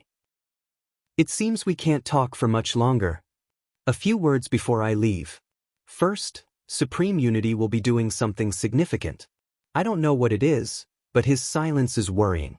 Second, Time Eater will be your biggest obstacle, not only because of whatever he's planning, which involves the infinite trichiliocosm, but because he's a pawn that Heavenly Book Paragon left in the world while we attended the ultimate taboo. Although he considered himself as breaking away from the latter's control, in a desperate matter, he might have tried to accept his fate to deal with you. Wang Wei frowned but still did not utter a word. Lastly, Wu Hong is in danger, Mithria continued as her body was almost gone. A fierce light flashed in Wang Wei's eyes. She created something that he's very interested in. Adding her connection to you, eliminating her will deal a severe blow to you and kill two birds with one stone. After meeting you, I've confirmed that you two have an unparalleled destiny. However, she received the short end of the stick in that situation since it seems she needs you to activate that destiny. To be specific, she doesn't need you, but it will take too long for her to do it alone, but that's not the point. The point is you're currently protected by your destiny, to some extent, but she's not. So, I recommend you remove her from the current situation until she activates her destiny. Mithria disappeared, leaving Wang Wei alone to his thoughts. He did not wholly believe Mithria, but for now, his intuition was telling him she was indeed on their side. He will still be vigilant and also double-check some things she said, but for the most part he's reassured. However, he was concerned about what she said about Wu Hong. Unparalleled destiny? She's probably talking about the destiny to walk the transcendent path. If that is true, she was not entirely correct. Future Honger changed the timeline by sending a clone in the past and, with the perfection method, activated my so-called transcendent destiny. So, I need to do the same by convincing her to establish the perfect foundation, which requires help from the dark truth that no longer exists. Wang Wei frowned. Wait, this might be the best opportunity to check if the dark truth is somehow related to my future self. His future self would find an opportunity to expand the dark truth to the upper dimension. The dark truth is not only the best way to activate her transcendent destiny but also hide and protect her during the current terrible situation. Once she succeeds, she will have a mild destiny protection from half-step transcendence, just like Mithria suggested. Wang Wei had a bright smile on his face. Although he still needed to verify whether the dark truth was here, he was confident in his analysis. Unfortunately, a terrible realization dawned on him. She's technically no longer my wife, he thought with a painful heart. What if I can't woo her again, and she severs our bond? No matter how powerful things like fate and destiny are, Nothing is set in stone for people of their cultivation realm. They have a lot of choices and free will, meaning it's still possible for him and Wu Hong not to end up together. They calmed down Wang Wei. You are handsome, suave, have a good personality, well, maybe not good, but charming and have great potential. I have hope if she's willing to give me a chance. After giving himself a pep talk, he calmed down. Despite how desperately he wanted to, now was not the time to meet her. Let's check on grandfather. He opened a portal to Samsara. Wang Wei found himself floating above two bridges that crossed a terrifying dark river. One bridge looked ordinary, and the other was golden. The ordinary one was a passage for regular souls, but the golden one contained only immortal souls. Yet, both were full of souls that kept on coming. The second thing he noticed was how stable this space was. He was shocked as he realized his full strength could not tear the space in this place. He could teleport but could not destroy the fabric of this space. Wang Wei then frowned as he sensed countless powerful gazes locked on him, seemingly warning him. However, they seemed to relax slightly after detecting his minor 3-realm emperor status. He controlled himself and uttered, "Grandma, I'm here to see you." However, nothing happened after a few minutes, so Wang Wei continued. I know you should be very busy, but my grandfather disappeared as he was reincarnating, and I know the family is worried about his whereabouts. Wang Wei then heard a sigh, followed by a peaceful voice with the power to naturally calm people down. Did she tell you? She did. That was not her truth to reveal. Probably, but it was also the best way to lower my guards against her, Wang Wei nodded. Your grandfather is fine, Mao Yu's voice continued. With my training he will live up to the expectations you have for him. That's good to hear. However, I cannot meet or help you in any way or form, at least not now. I know there are strict rules and regulations in Samsara, Wang Wei replied. He did not expect any help. I came to check on Grandpa and to ask your opinion on Betrayal. It's good to be vigilant, Mao Yu praised. As for her, she is someone who truly deserves the title of Buddha. However, her actions are the result of the conflicting ideals of Buddhism and cultivating in general. Buddhism requires a kind, peaceful, and non-confrontational mindset. Meanwhile, cultivation is all about power, a hierarchy, and the survival of the fittest. When presented with the opportunity to reach higher levels, Betrayal followed her instinct as a cultivator instead of a Buddha. Now, she's living with regret and paying the consequences of her choice. Wang Wei pondered. His grandmother's words perfectly encapsulated the character profile he made for Betrayal after their short meeting. If you find any errors, ads pop up, ads redirect, broken links, non-standard content, etc., please let us know reports so we can fix it as soon as possible. Chapter 1209. Another piece of the puzzle. Can I ask you something important? What Dao does Betrayal cultivate? Wang Wei asked. It's a unique Buddhist-focused Dao called Form/Formless Dao. Not Time Dao. No. I see. Well, thank you for the information, Wang Wei said. I'll be leaving now. Say hi to Grandpa for me, and welcome to the family. Wang Wei had a lot to do and many things to ponder, so he did not waste much time in the afterlife. He opened a portal, preparing to return to the world of the living. Wait, said Mao Yu's voice. This is for you. A small cauldron appeared before Wang Wei. This? A supreme chaos treasure called the Moon Cauldron. It's a soul protection treasure, Mao Yu explained. It seems you're used to relying on your soul's uniqueness for defense, but that won't work anymore in the upper dimension. Be careful since this thing is only for protection and not for battle. Are you sure? If you're going to be in trouble, no need for concern, Mao Yu replied. I can spin this as a reward for your achievement of a 3-realm emperor. Twisting the rules? You're really my grandma. Mao Yu chuckled. Go and take care of yourself. When your father ascends, tell him to come see me. All right. Wang Wei returned to the White Lotus Temple with the artifact. He did not spend another second and instantly teleported to the masked clan since he had already been there and knew the spatial location. He sat in his room, pondering about his meeting with Betrayal. The greatest information I've pieced together from that meeting is that Mithriya used the river of time for her transcendent path, Wang Wei thought. He concluded this for a few reasons. Mithriya's main Dao is form Dao, and yet, when they meet, she stops time. Wang Wei reviewed the experience in his mind repeatedly and concluded it was not something she did on purpose or some utilization of law but an instinct. This is one of the missing puzzles. Paragon often uses the river of time to navigate the vastness of primordial chaos or the source chi space.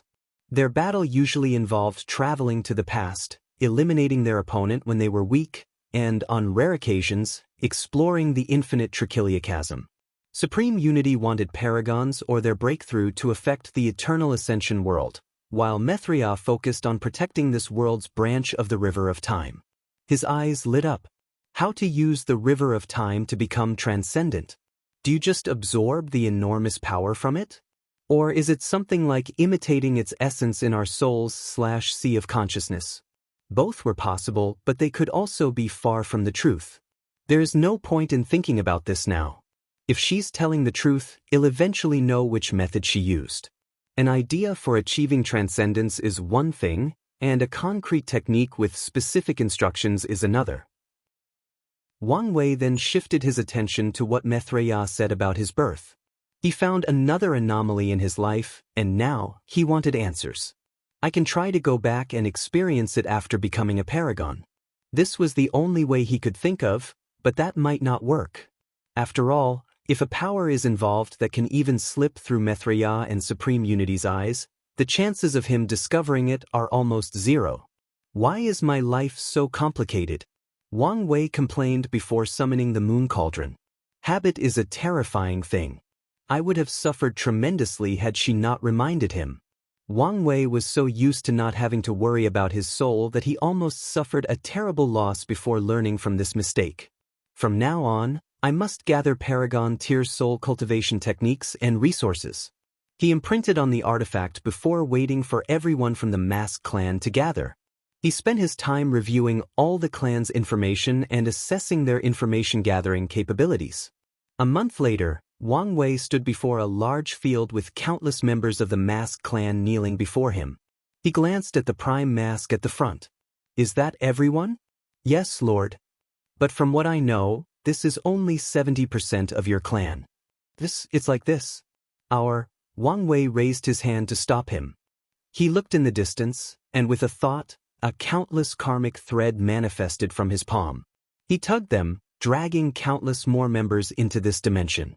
Their leader was a confused woman baffled by how she suddenly returned to the clan against her will. Why did you betray the clan? Wang Wei asked. Who are you? She asked. Red Elder Mask, this is the Lord from the main sect, coming to regain control of the clan, Prime Mask swiftly said. A slight surprise flashed in Red Elder Mask's face, but she remained stoic as she stared at Wang Wei. What are you doing? Quickly acknowledge your mistake. The Red Elder Mask remained unmoved. I see, Wang Wei uttered.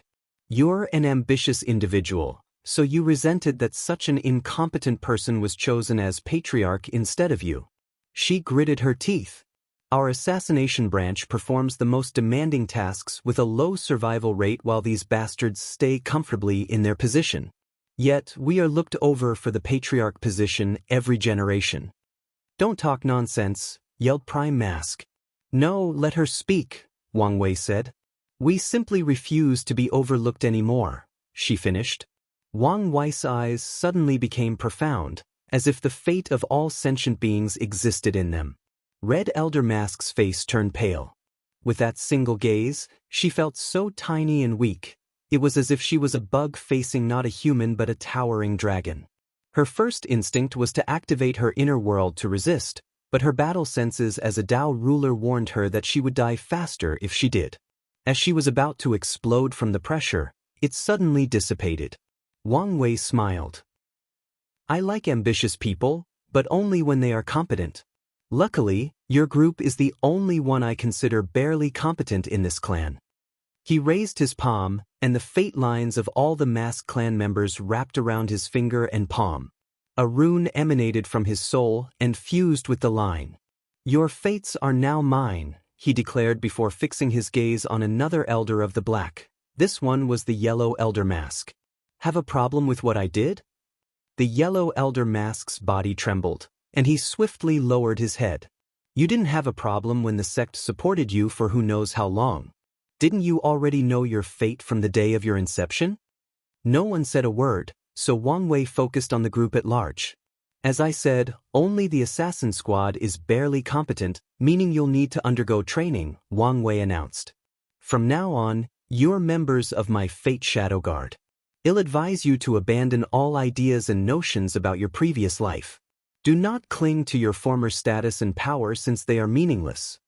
This is the mindset you'll need to survive, grow stronger, and regain your honor and dignity. Do you understand? Yes, sir, everyone replied in unison. That's the spirit. Go prepare, he ordered. We will leave here in a few days. Wang Wei walked away, waiting for Wang Qi's arrival. Red Elder Mask looked at his back, deep in thought. Maybe this is not a bad thing. All she wanted was an opportunity to display her talent and receive the power and honor she deserves. The Mask clan's corruption blocked her path, but she might have a chance with this new leader and system. 3 days later, Wang Qi arrived at the Mask clan and was directly teleported to Wang Wei's room. You're late. He contacted Wang Qi a month ago as soon as he arrived. Patriarch, you don't understand how chaotic the situation is, Wang Qi replied. Everyone is looking for you. There are random checks in almost every territory, so it was difficult to get here while hiding my identity. Is that so? Wang Wei muttered. It seems we will need an independent transportation system. That is a must, Wang Qi swiftly nodded. Otherwise, our work will be 100 times more challenging. We can create a subspace system for our people to travel. Like the ones we build for mortals? Exactly, Wang Wei nodded. The only issue is how to hide it from everyone else. If we had a Space Chaos Supreme treasure, we could use it, even adding the heaven-deceiving array. However, such treasure is rare. Wang Qi's eyes suddenly lit up. Should we ask the sect for support? No need to involve them, especially since we have a better option. Better option? You mean our base and the former residents of the Dao burial ground? Exactly. We used the ascending treasure chi you provided, evolving the treasure from chaos to supreme innate treasure. However, it's a long way to the supreme chaos treasure tier. If you find any errors, ads pop up, ads redirect, broken links, non-standard content, etc., please let us know reports so we can fix it as soon as possible. Chapter 12:10 First Contact. We can feed the Dao burial ground more ascending treasure chi until it becomes a top supreme innate treasure, Wang Wei commented. There are only a few ways to elevate the rank of innate treasures. The most common is to have someone of a higher cultivation nourish it. In the case of a chaos treasure, someone of rank 11 would need to nourish it before it evolved into a supreme innate treasure. Empyreans and Dao rulers need to use the pure grand Dao source nourishment, but the most effective baptism is from an earth primarch. However, if we want it to evolve to the next level, we need a unique rank 12 chi. Wang Qi smiled wryly. Sect Master, where in heaven will we find something like this? Instead of doing something so pointless, we might as well search for a supreme chaos treasure. Although the Dao burial ground's primary attribute is hiding, making it perfect for a subspace system, it may not be worth all the trouble. Wang Wei shook his head. You're limiting your thinking. We don't have to do everything as long as we have the right allies. The right allies? You mean the celestial race, Wang Qi stated, having figured out his sect master's intention. Indeed, if a faction with such a unique chi exists, it would be them. The issue is convincing them to part with such a heavy gift. Whether they give it or not can also be a test of how much they are willing to invest in our cause, Wang Wei added. We need to know in advance whether their clan will stay in hiding and do the bare minimum to contribute to the end of this era or invest fully. What choice do you think they'll make? Wang Qi asked. I cannot say for sure, Wang Wei replied as he looked in the distance. Ending this era means returning to the golden age where the 13 overlords reigned supreme. Some people are happy about this, while others want a new world order. From what I know, The Celestial Clan used to be an upper-lower member of the Myriad Clan Union, one of the 13 overlords. Maybe they want to use this opportunity to climb the political ladder in their faction, or they simply want to return to the old times without much desire. We'll have to see. Wang Qi sighed, feeling how inadequate he was at looking at the overall situation compared to his sect master. Alright, let's not talk about this anymore. I'll contact the Celestial race only after settling our base and start expanding the Fate Shadow Guard, Wang Wei stated. Now, tell me of the current situation. This is the information you want, Wang Qi said as he handed him a jade talisman. As you ordered, I focus on establishing the base, gathering more members for the guards, and maintaining our relationship with the rebellion. Wang Wei shifted through the information. So, the new rising member was indeed Xiao Tiandi. It seems he's gotten his life together. Did my words get to him, or did something else happen? And Purple Chaos Emperor? Did he choose Chaos Dao? With his talent, it's fitting. He's an interesting character, Wang Qi commented. Many people still talk about his so-called redemption even today. A disappointing genius that finally shows its brilliance is worthy of gossiping about, especially since his master has such fame, Wang Wei nodded. He frowned a few seconds later. What about the news about the Fiend God Blood or Dao Monarch Qianwu? I didn't mention them in the briefing because I've only gathered unconfirmed and probably unreliable rumors, Wang Qi explained. What rumors? The rumor is that 2 of the parasites had an altercation more than 10,000 yuan epoch ago over a body refining inheritance. I tried to confirm the rumor, but some said it was between Five Feather and Undead Phoenix, while others said it was between Time Eater and Blood Dragon. Wang Wei grunted. What about the Tier 11 Fiend God Blood? This rumor has more substance, Wang Qi replied.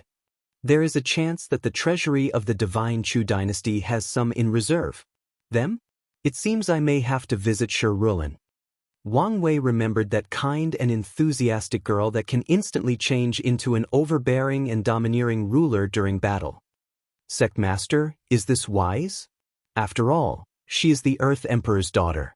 If she has the slightest ambitions, she'll understand that her father is a blocking stone in her path, Wang Wei remarked. I only need to nudge her in the right direction, and she might turn on him. That could work. All right, let's leave, Wang Wei stated. He did not waste time and teleported everybody to the Dao burial ground. As soon as Wang Wei arrived, 2 people teleported before him, all on guard. I'm pleased with your response time, Wang Wei praised. Master! The 2 guards immediately knelt on the floor. He was about to tell them to get up when he suddenly frowned. Who's in charge of security?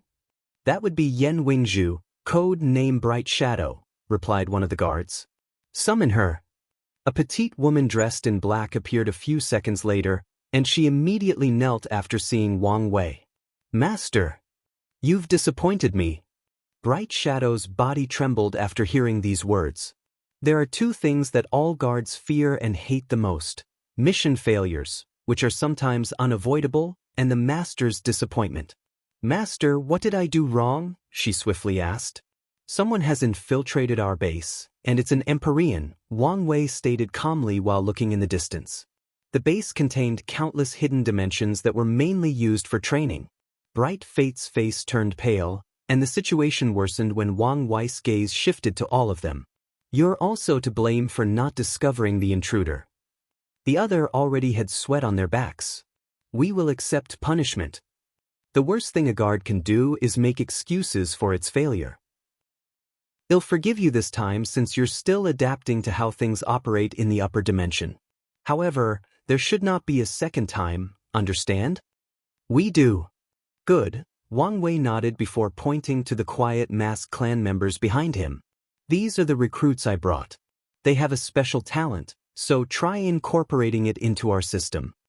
Your will shall be done, replied Wen Deming, code name Fate Virtue, since he's in charge of training while Plum Fate runs all outside operations. In other words, they will serve under him once these people are appropriately trained. As Wang Wei watched these people disperse, he secretly shook his head. He chose these 3 because of their abilities. He even spent years tracking unique insurgent chi for them to ensure their strength would be helpful after ascending. Yet this happened. I miss Wang Ju, he thought. He desperately needed someone competent to lead his guard. Maybe that red elder mask will prove to be what I need. Otherwise, I'll need to search for someone else. Master, what should we do about the spy? Wang Qi asked, his face also pale. Although this was not his job, he blamed himself for such an enormous blunder. I'll deal with him, Wang Wei said before disappearing. He entered the source chi space with an ordinary-looking man bound by golden chains. The man looked at him fiercely. He did not expect for him to be discovered and captured so easily. Such overwhelming strength scared him, but his training allowed him to compose himself. You're very well trained, Wang Wei commented. I'm guessing you won't say anything. The spy continued staring at him. To cultivate an Empyrean as a spy and even train him to immediately try to eliminate himself after being captured, I'm very curious about your master. He entered this man's sea of consciousness to look at his soul. As expected, a potent restriction that leaves me useless. He sighed as he glanced at the complex magic circle above the sky and this spy's soul. I guess we're doing this the old-fashioned way. He returned to the material world and looked this man in the eyes. You should have trained to resist torture, but how high is your pain threshold? The spy stared at him and Wang Wei smiled. He activated his pain innate talent and had this man experience the pain of his tribulation. Not a second had passed before the man's shriek echoed in this infinite space full of pure energy. Wang Wei tuned out all the noise, focusing on preventing this man's spirit or psyche from collapsing while also not activating the restriction in his soul. Ready to talk? Wang Wei asked, but all he received was that intense stare. I forgot you're a tough guy. Well, this first session was only 10 seconds. Let's try to triple the time for the second one. The spy's face turned deathly pale. He felt like he lived in a world of pain for an eternity before it stopped. Now, this devilish bastard told him only 10 seconds had passed. If you find any errors, ads pop up, ads redirect, broken links, non-standard content, etc., please let us know reports so we can fix it as soon as possible. Chapter 1211 Welcome Message. Fine, I'll speak. Please, make it stop, said the spy, his eyes devoid of hope. By now, he only wanted one thing, relief brought by sweet death.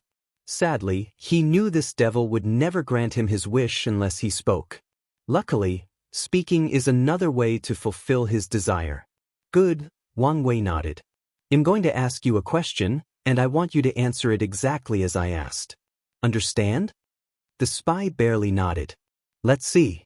I need to be subtle to prevent triggering the restriction, which will most likely result in his self-explosion, Wang Wei thought.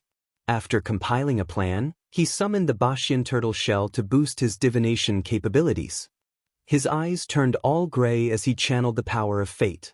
Will he explode if I ask him what organization he works for? Yes. What about the name of a useless or abandoned base? Yes. A mission with no relevance to his employer? Yes. What if I ask him about his code name? Maybe? Wang Wei thought as he focused. This bastard will actively use a triggering word to commit suicide? I need to watch out for that.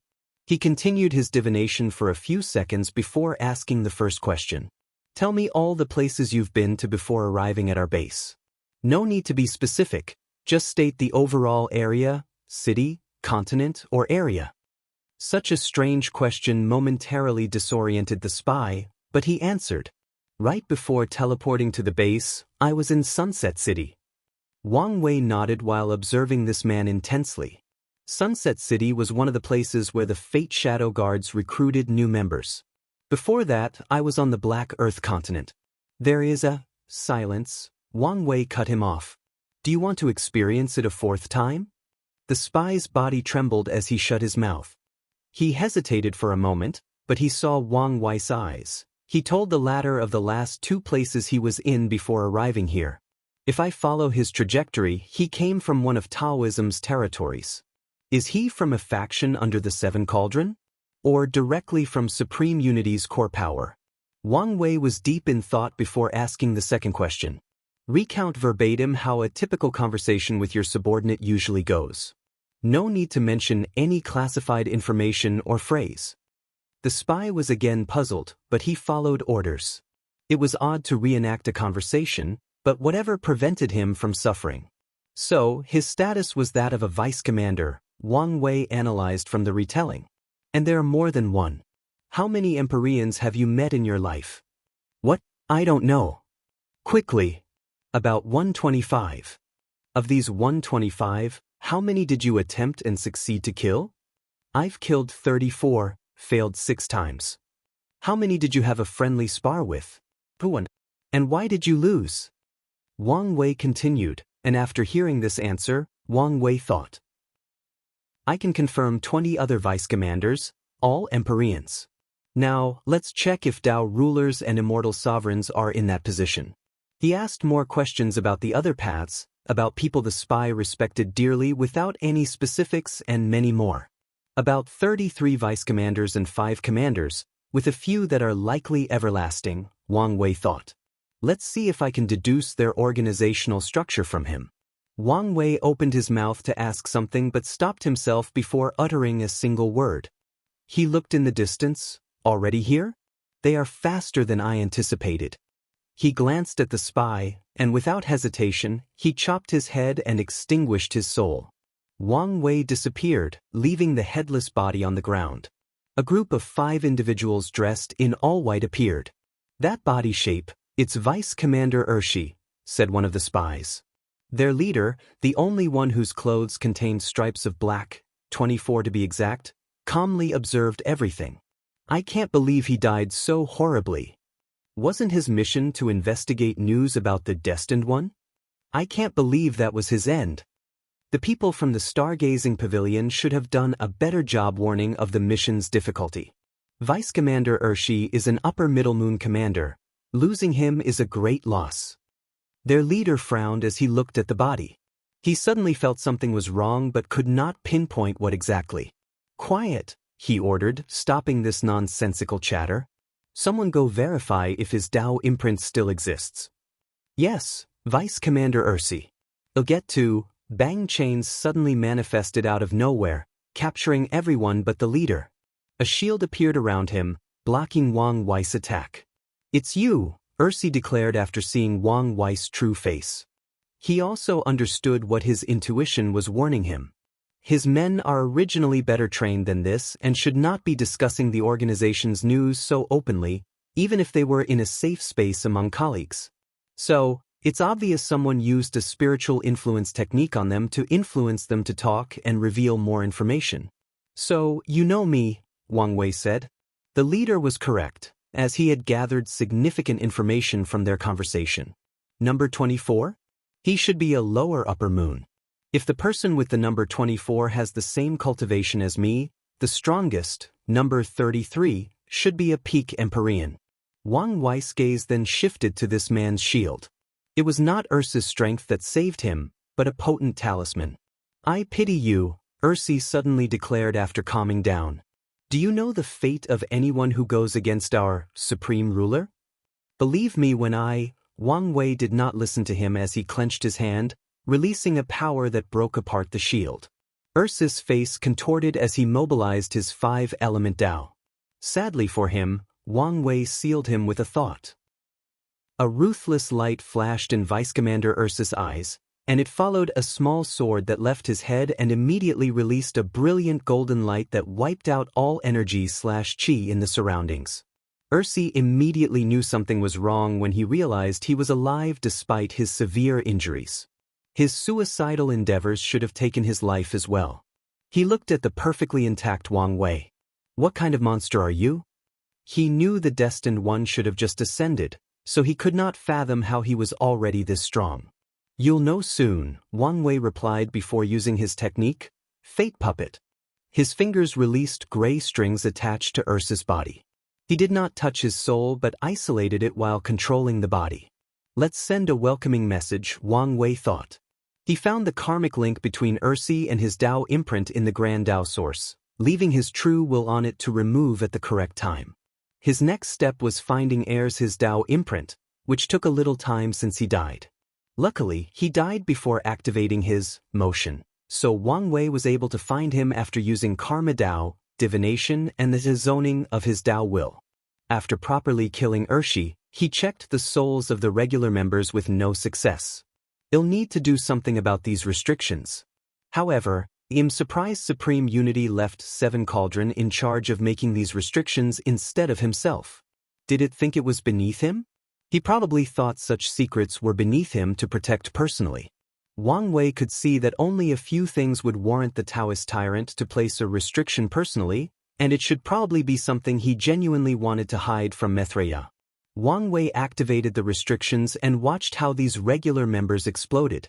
He then disappeared, and immediately following his departure, the only survivor, Ursi, began to fly away desperately, his aura decreasing with each passing moment.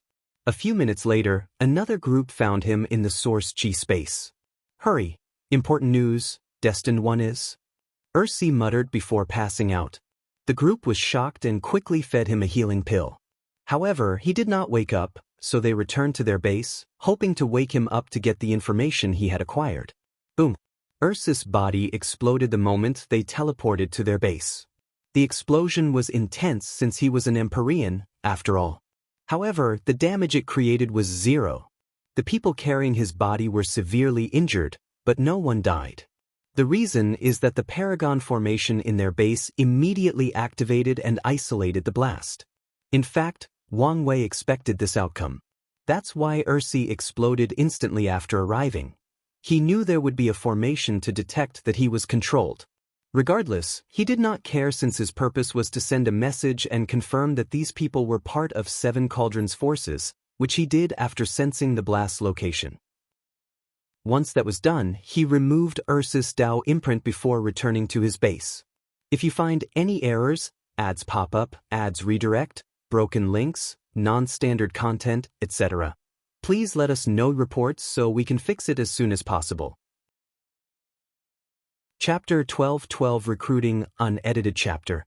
It took Wang Wei a few minutes before he could return to his base, and that's because of the new location. After detecting the spy, he immediately changed the Tao burial ground's location. He did not know how much information Urshi had already reported, so he must be careful. After returning home, Wang Wei served himself some Longjue tea to soothe his mind and think. They probably found us through divination. Taoism was excellent at divination and calculation. Although they could not calculate Wang Wei, they could do so for the people around him. I need to upgrade our anti-divination abilities, Wang Wei pondered.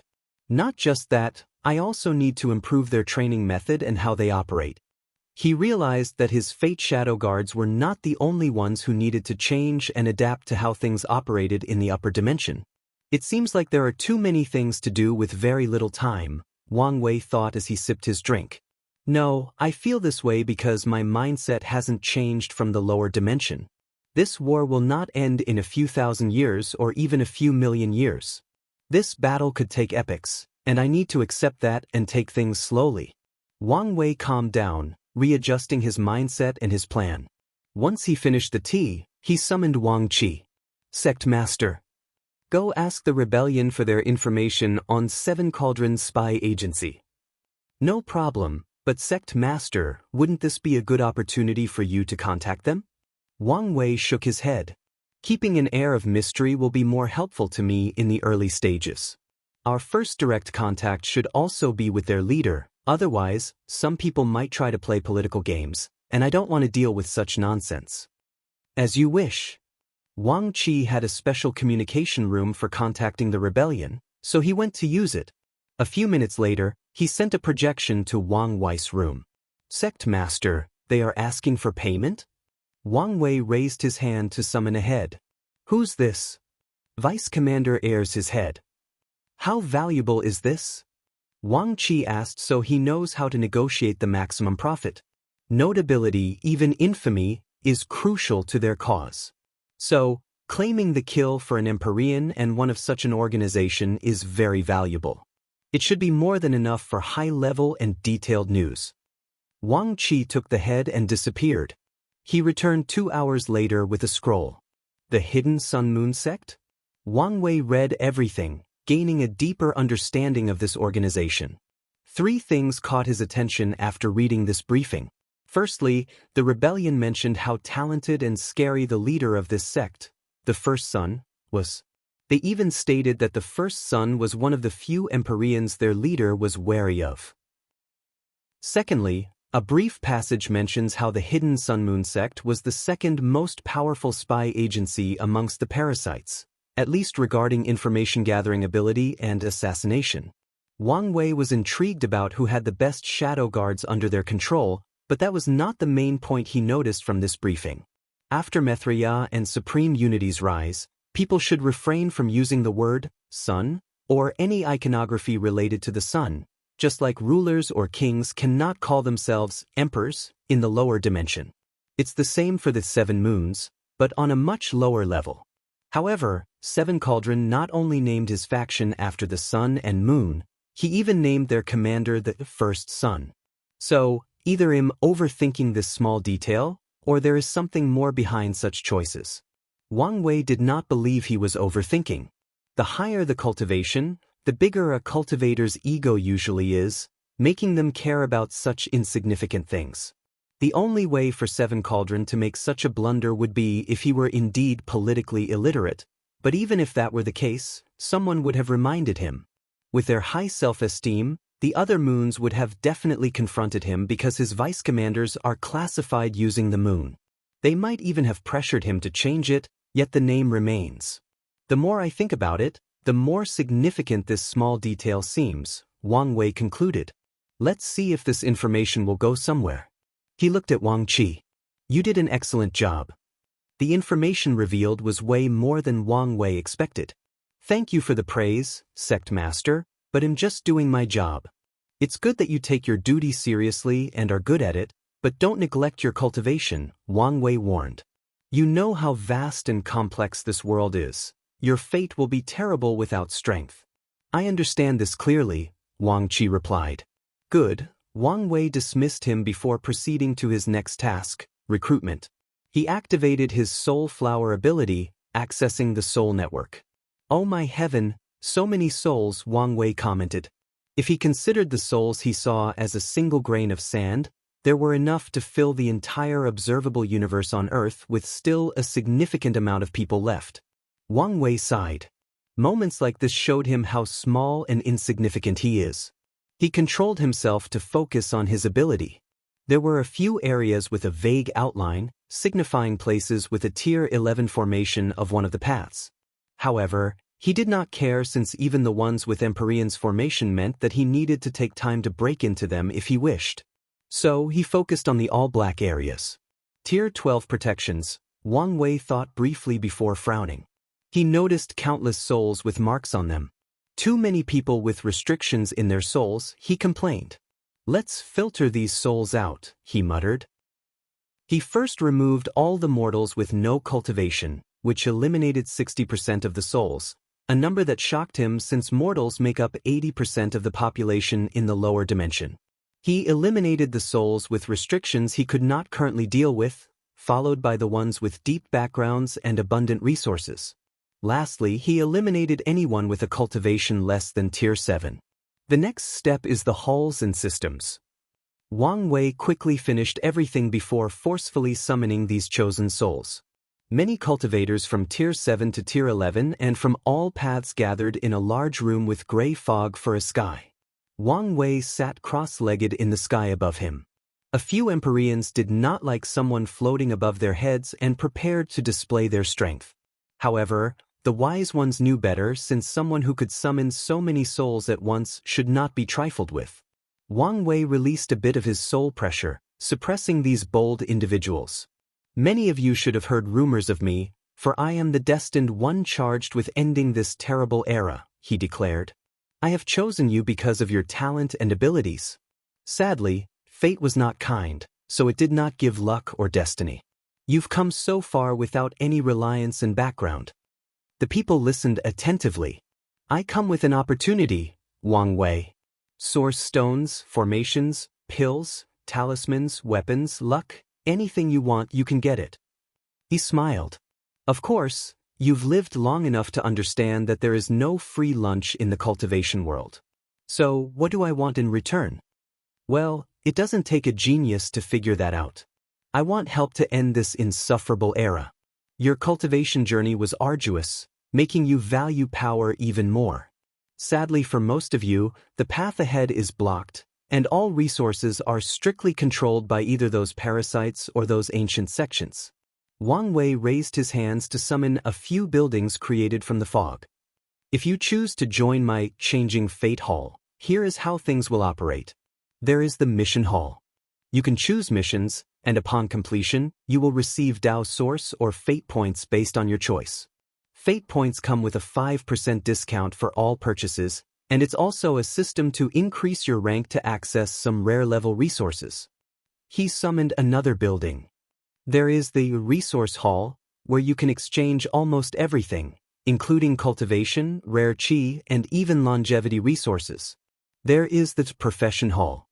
Anyone with a profession Dao can receive specific missions that involve their profession. These missions usually refine something, but there are others as well.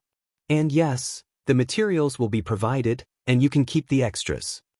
Another building manifested from the fog.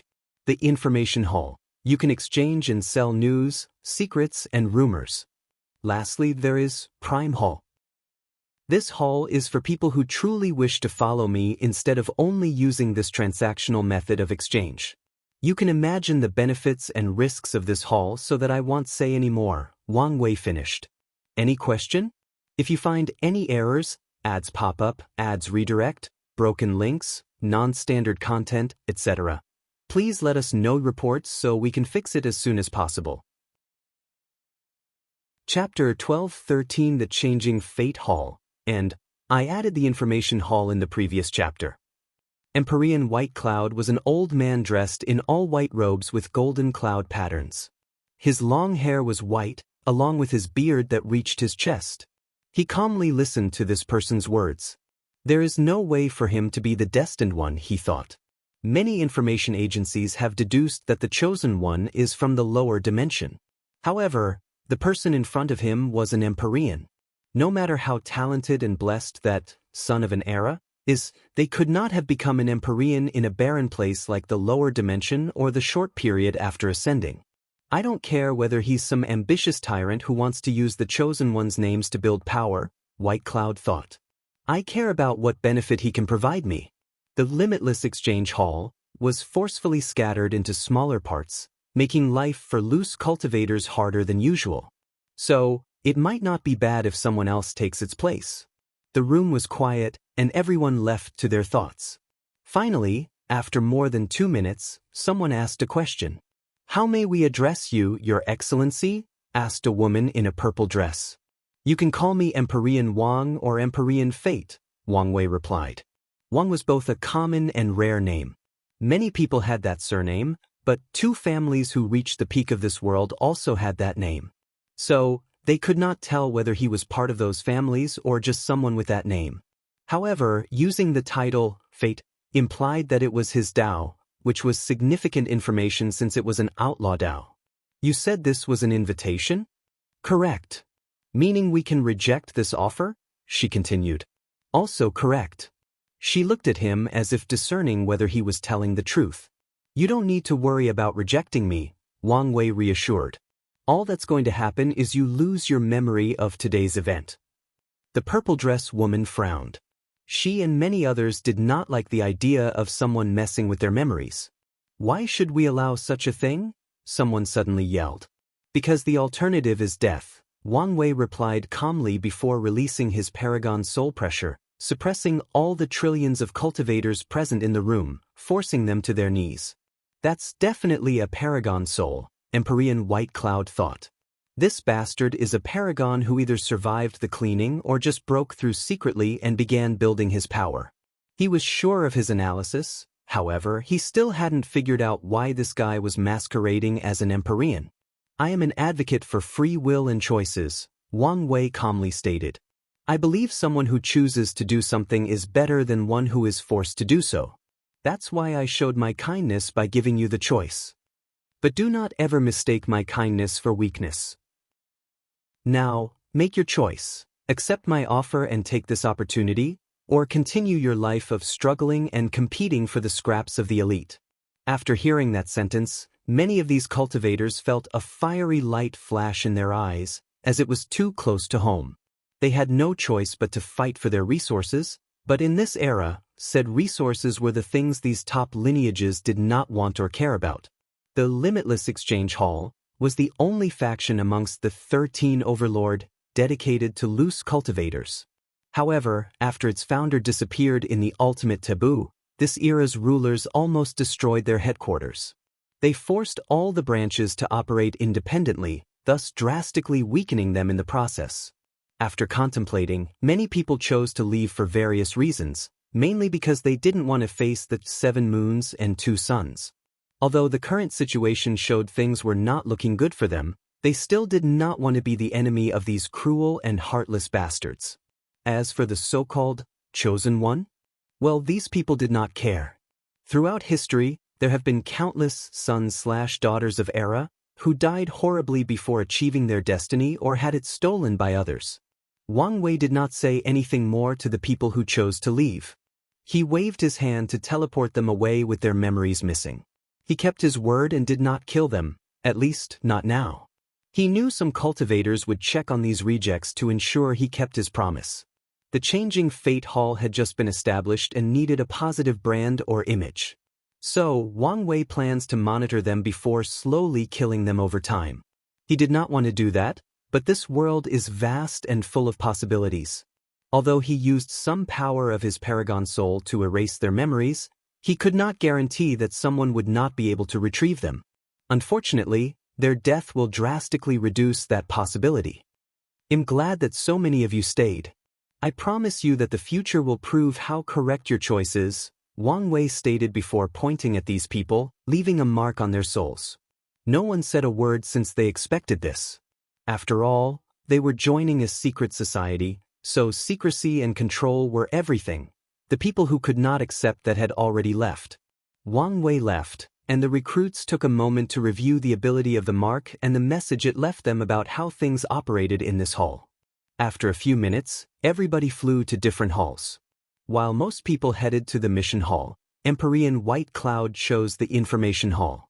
He found himself in a booth with one person before him and a sign above with a few rules. 1. If you sell information, we have ways of determining the truth and the value of the information. 2. If you sell rumors, you will be compensated after we verify the truth. Some news might also require time for verification. 3. Some leniency will be allocated for selling rumors. However, you will be deducted fate points if you sell rumors as accurate information. 4. Selling false information will result in your capture and investigation. It seems they encourage selling rumors with some validity behind them, White Cloud thought. He walked to the young man behind the booth, who had a naturally lazy aura. I'm guessing you're here to sell instead of buying? Yes. What is it? Can you tell me what's valuable? Empyrean White Cloud asked.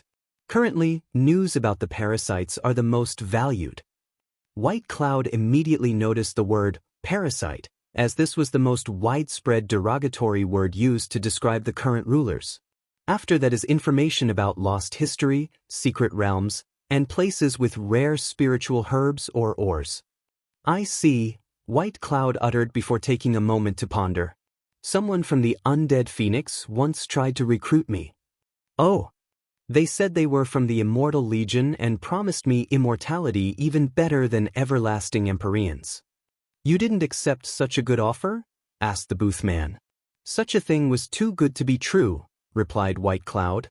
Plus, these bastards were rude and arrogant. They didn't invite me as much as they ordered me to join. Since he escaped these people's clutches, White Cloud disdains these rulers. No, parasites. Your news seems valuable. Tell me everything that happened and what you know about this Immortal Legion. The young man behind the booth listened attentively, and once White Cloud finished, his eyes suddenly turned gray and mysterious. Divination? I should expect this since his title is Fate, thought Empyrean White Cloud. Good news. Your news is worth 3 million fate points, the booth man said, and with a wave of his hand, a card condensed before White Cloud with the number and the word Human member, written on the top corner. Is that high? White Cloud had no point of reference, so he did not know how high or valuable 3 million was. 1 million points is the lowest value of any Emperor tier resources and the amount required to become an Earth member. So, not high, White Cloud commented. But the booth man only smiled. How much to become a Heaven member? 1 billion points, and it's also the starting sale price of Empyrean tier resources. Such a vast difference? White Cloud shook his head. Shouldn't my news be worth higher? You only knew the name of a secret legion and nothing else of much value, replied the booth man. White Cloud sighed before deciding to sell more information. Unfortunately for him, besides a rumor of the location of a supreme innate spiritual herb for tempering the soul, everything else was useless. So, he walked out of the hall with only a little over 3 million points. I hope the rumor is true, White Cloud thought. Luckily for him, he was one of the few people who used the information hall, meaning the reward for this rumor would go to him. He took a moment to contemplate his next move. There were two ways for him to amass billions of points as fast as possible: sell Empyrean tier materials, but he was broke, and the other was to take a killing mission. As long as he killed an Empyrean from one of the Parasite's factions, the body can be exchanged for many points. No, I can't take on a killing mission. I'm relatively weak in my realm, so the best move is to gather points and slowly raise my strength. Then I can take on killing missions. If you find any errors, ads pop up, ads redirect, broken links, non-standard content, etc., please let us know reports so we can fix it as soon as possible. Chapter 12-14 Source Chi Space Navigation. Wang Wei floated alone in an isolated space, observing everything happening in the hall. I've established the foundation, but there are a few problems. The first issue he had to deal with was the lack of people. The Fate Shadow Guards were still training, and he did not have access to trusted talent to oversee the hall for him. As such, he had no choice but to use his spirit particles to create clones to control the hall. An easy solution should be creation life forms, Wang Wei thought. Now that I'm in the upper dimension, the tribulation should no longer be impossible. Creation life forms was the easiest way to deal with some of his manpower shortages. The second problem is the mission hall is not properly organized because I don't have enough information to create a variety of missions. As he gazed at the hall, he could tell most of these missions were purposefully vague. Luckily, this will change as he develops his spy network. The third problem is the lack of heaven will.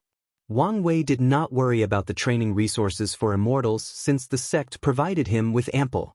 He also recreated many training methods or dimensions from the lower dimension, like the Dream World's Battle Tower, Willpower Tempering Method, Samsara Dao Heart Refining, Spirit/Soul Training, Time Acceleration Array, Immortal Chi Gathering Array, and many more. However, he is missing one crucial thing: heaven will. Most mortals joined for a chance at receiving one. Wang Wei priced it at 800 million fate points with other requirements to buy time. I can solve this issue by raiding a few sects with reserve, he thought before focusing on his most significant problem. I have recruited 16 Empyreans, 40 Dao rulers, and more than 300 immortal sovereigns. However, none of these people could be considered my faithful subordinate. The mission hall is the only way to control them, but that's optional. I need real subordinates. People who will follow my every word. Wang Wei pondered. The best approach to this problem is to slowly cultivate people with talents. This method is slow but steady since he can guarantee his men's loyalties. This method is fine and should be on my agenda, but I also need a quick method in case something happens and I need the manpower, Wang Wei analyzed. This war would be long, but anything could happen at any time, so he needed to prepare in case an opportunity presented itself. I need to conquer a few people, but where can I find a large number of subordinates? He asked himself, and he immediately had the answer: the Lawless Zone. His eyes immediately twinkled out of greed. That place was once a place for criminals to hide from the world's powers, but after the parasites took control, many people rushed inside for refuge. It's decided. My next main goal is the Lawless Zone, he decided. However, he still had a few more things to do. He looked at the space around him. My soul network ability is the perfect way to build a transportation system. He did not expect his ability to spread to almost every corner of the eternal Ascension world, so he never considered using it as their system's foundation instead of the subspace. However, I still need to turn the Dao burial ground into a subspace, he concluded. He did not want too many people to know about his ability, thus lowering the possibility of discovering it. There is no absolute in this world, and he did not want to risk someone knowing about it and developing a way to notice it. Additionally, he still wanted to turn the Dao burial ground into a supreme chaos treasure. The subspace will be our primary method of communication and teleportation, and the soul network will be our backup plan in case something goes awry. As the saying goes, a crafty rabbit has more than one hiding spot. Wang Wei returned homeland and immediately summoned Fate Virtue and Plum Fate. Master, they knelt. Fate Virtue, you should have trained a few batches since you've arrived, correct? Yes, Master. Where are they? Most of them are operational while a few remain on standby. Summon the ones on standby.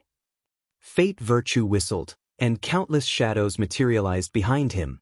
Wang Wei sent information directly into their minds before teleporting them to the changing Fate Hall. His gaze then shifted to Plum Fate. I have a mission for you, Wang Wei said before pausing. His eyes turned all gray as he manipulated the fabric of fate itself. He condensed an information talisman that he handed over. This is a list of sects with secret reserves of heaven wills. Some have no affiliation with the parasites, so you only need to steal theirs. You can eliminate everyone else. It will be done. Wang Wei dismissed everybody, leaving Wang Qi alone. Why are you here? Wang Wei asked. I don't think I even called you. Sect Master, I think I may have found a way to get you the fiend god blood. Oh, I'm listening. The Sect Madam. Wang Wei's lips twitched. Don't you think I know many of our problems can be solved if I ask her? There is a reason I haven't asked her. Sect Master, permit me to speak candidly. I notice you lose a lot of your boldness and overthinking regarding things with the Madam, Wang Qi said. Exchanging gifts is an excellent way to communicate and get to know someone. I'm sure the Madam and you would not want to start the relationship by being indebted to each other. You previously sent her a gift, so it's normal for her to reciprocate. Wang Wei grunted softly, not because of anger but because this bastard was right, and he did not like that. She did say she would give me a reciprocating gift. See? She understands, Wang Qi grinned. Fine. You can visit her. Used this to navigate inconspicuously. He granted Wang Qi access to the soul network for teleportation. He only needs to lock on to a soul closest to his destination and use it as an anchor for his teleportation. Wang Wei shook his head as he watched Wang Qi's disappearance. I can't believe I'm receiving dating advice from this bastard who's been single for billions of years, he thought. However, he's right. If I want a chance at wooing her, I need to stop overthinking, be bolder, and be more direct with my approach. He stood up and glanced toward the Origin Seal continent for a few minutes. Then he entered the Source Chi space again. He activated his Chi Flower ability and an invisible lotus manifested before him. Ascending treasure Chi, he thought, making the lotus tremble before flying in the distance. Wang Wei flew after it. As a precautionary measure, most cultivators will not easily teleport in the Source Chi space for various reasons, but mainly because it can easily lead to chain reactions that result in immense Chi exploding and injuring them in the process. As Wang Wei flew to his destination, everything was all blue, including the ground, the grass, the mountains, the forests, the clouds, and the sky. This was the case for most of his journey, but at some point he reached an area that appeared to be an endless white lake. Swish! A giant white hand flew from the lake, trying to catch him. The hand contained a power directly affecting the soul, rendering it dull and unresponsive. If it were any ordinary cultivators, they might have fallen into the lake even if they evaded the hand. However, Wang Wei did not do anything. As the hand touched his body, a powerful force rebounded it, and a minor scream sounded from the lake. Countless more hands tried to drag Wang Wei, but he ignored them all, except for the last. As he was about to leave this lake area, he felt a slight dread, so he skipped a few seconds into the future to arrive at his destination and evade that attack. After the empty lake, Wang Wei found himself in a green area. He could see a towering palace radiating with the luster of gold, jewels, and precious ores from a distance. He immediately knew this was his destination and rushed over. He entered the first layer of this palace and saw a group of humanoid creatures with white bodies, claws, hideous faces, and weapons protruding from their backs. Source beasts? No, those are just chi creatures. He waved his hand to eradicate them. Although there were 100,000 of them, and their cultivation was on par with immortal sovereigns, they were light work for him. He headed to the second layer and found no creatures, just traps involving weapons. The subsequent layers were the same, involving being attacked by weapons of various strengths. By the time he reached the final layer, Wang Wei had to fight a spear with its own ego and the strength of Empyrean with 80% Grand Dao source. Once he dealt with it, he took the ascending treasure chi in the next layer, which resulted in this castle collapsing. To the next one, he muttered. If you find any errors, ads pop up, ads redirect, broken links, non-standard content, etc., please let us know reports so we can fix it as soon as possible. Chapter 12:15 Source Beast Wang Wei found 4 more chis, which he believed should be enough for the Dao burial ground. As he was satisfied and about to return home, the green sky above his head turned dark, and his complexion became severe. A source beast? And a 3rd rank at that? His first instinct was to run away. After all, this beast was on par with a paragon. However, he stopped himself and analyzed the situation. He checked the beast's strength and was relieved when he realized he was probably on par with a newborn paragon.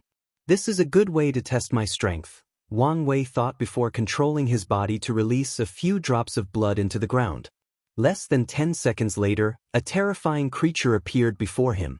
It was humanoid, 5 feet tall, with no flesh but black armor for skin, an open chest with white ribs showing, and a helmet for the head with flame in its eye sockets. First, let's check my defense, Wang Wei thought before running toward the creature, and a powerful flame chi rushed from the mouth part of the helmet, instantly incinerating Wang Wei's body and soul. He instantly regenerated from the previous drop of blood with a wry smile. I didn't even last a nanosecond before the flame burned me to ash, he thought. He was supposed to be immune to flame, but before this paragon tier chi flame, his proud defense might have well been baby skin. I already knew the difference between Empyreans and Emperors, but the difference between Paragons and Empyreans is truly something else, Wang Wei analyzed. He summoned the Black Dragon armor set and turned the ball into a halberd. Let's play. He appeared before the creature again, slashing his weapon downward with enormous strength. He knew his physical strength was not on par for this battle, so he supplemented it with the armor's power. The creature calmly condensed a flame shield on the area where the halberds landed, bouncing the attack. Wang Wei absorbed the force from the rebounding for a second attack. He then used a fate-cutting technique. His action was so seemingly it was as if he was using a choreography that had practiced for years instead of something he improvised during battle. A flaming aura developed around the creature, burning the power of fate from his attack. That's all it took to block my attack? Wang Wei thought as he rotated his halberd as if it was a fan. He added space Dao to the rotation, turning the weapon into a grinder capable of grinding spacetime. Such an attack was enough to turn every life, atom, and energy in the lower dimension into fine sand. A laser rushed from the source beast's eyes with tremendous heat and force, stopping Wang Wei's weapon. The beast then released a fluctuation from his mind, which agitated the energy in the surroundings. Wang Wei suddenly felt a slight weight in his mind. Energy domination? Wang Wei analyzed. Immortal Sovereign can use this ability to influence lower-tier emperors, but it's useless against people of the same rank. However, Insurgent Immortal Sovereigns can also use it to affect Empyreans. However, this ability does not influence an Empyrean's Dao as it does for Emperors. Instead, it targets their soul, reducing control over their Dao. If I didn't have a Paragon soul, I would have been in terrible shape, Wang Wei analyzed. However, where did it get so much energy? I haven't detected an immortal mansion or qi storage organ. Wang Wei observed his surroundings and immediately found the answer. The source qi space was the beast's qi storage organ. It can draw energy from the environment and has an infinite amount. Its only restriction is the amount its soul can bear. The coldness of fate. Is fate cold? Yes, and in every sense of the word. The universe is full of pain, suffering, and atrocious tragedies, and the main culprit behind these things is fate. It ruthlessly created certain lives and gave them such fates.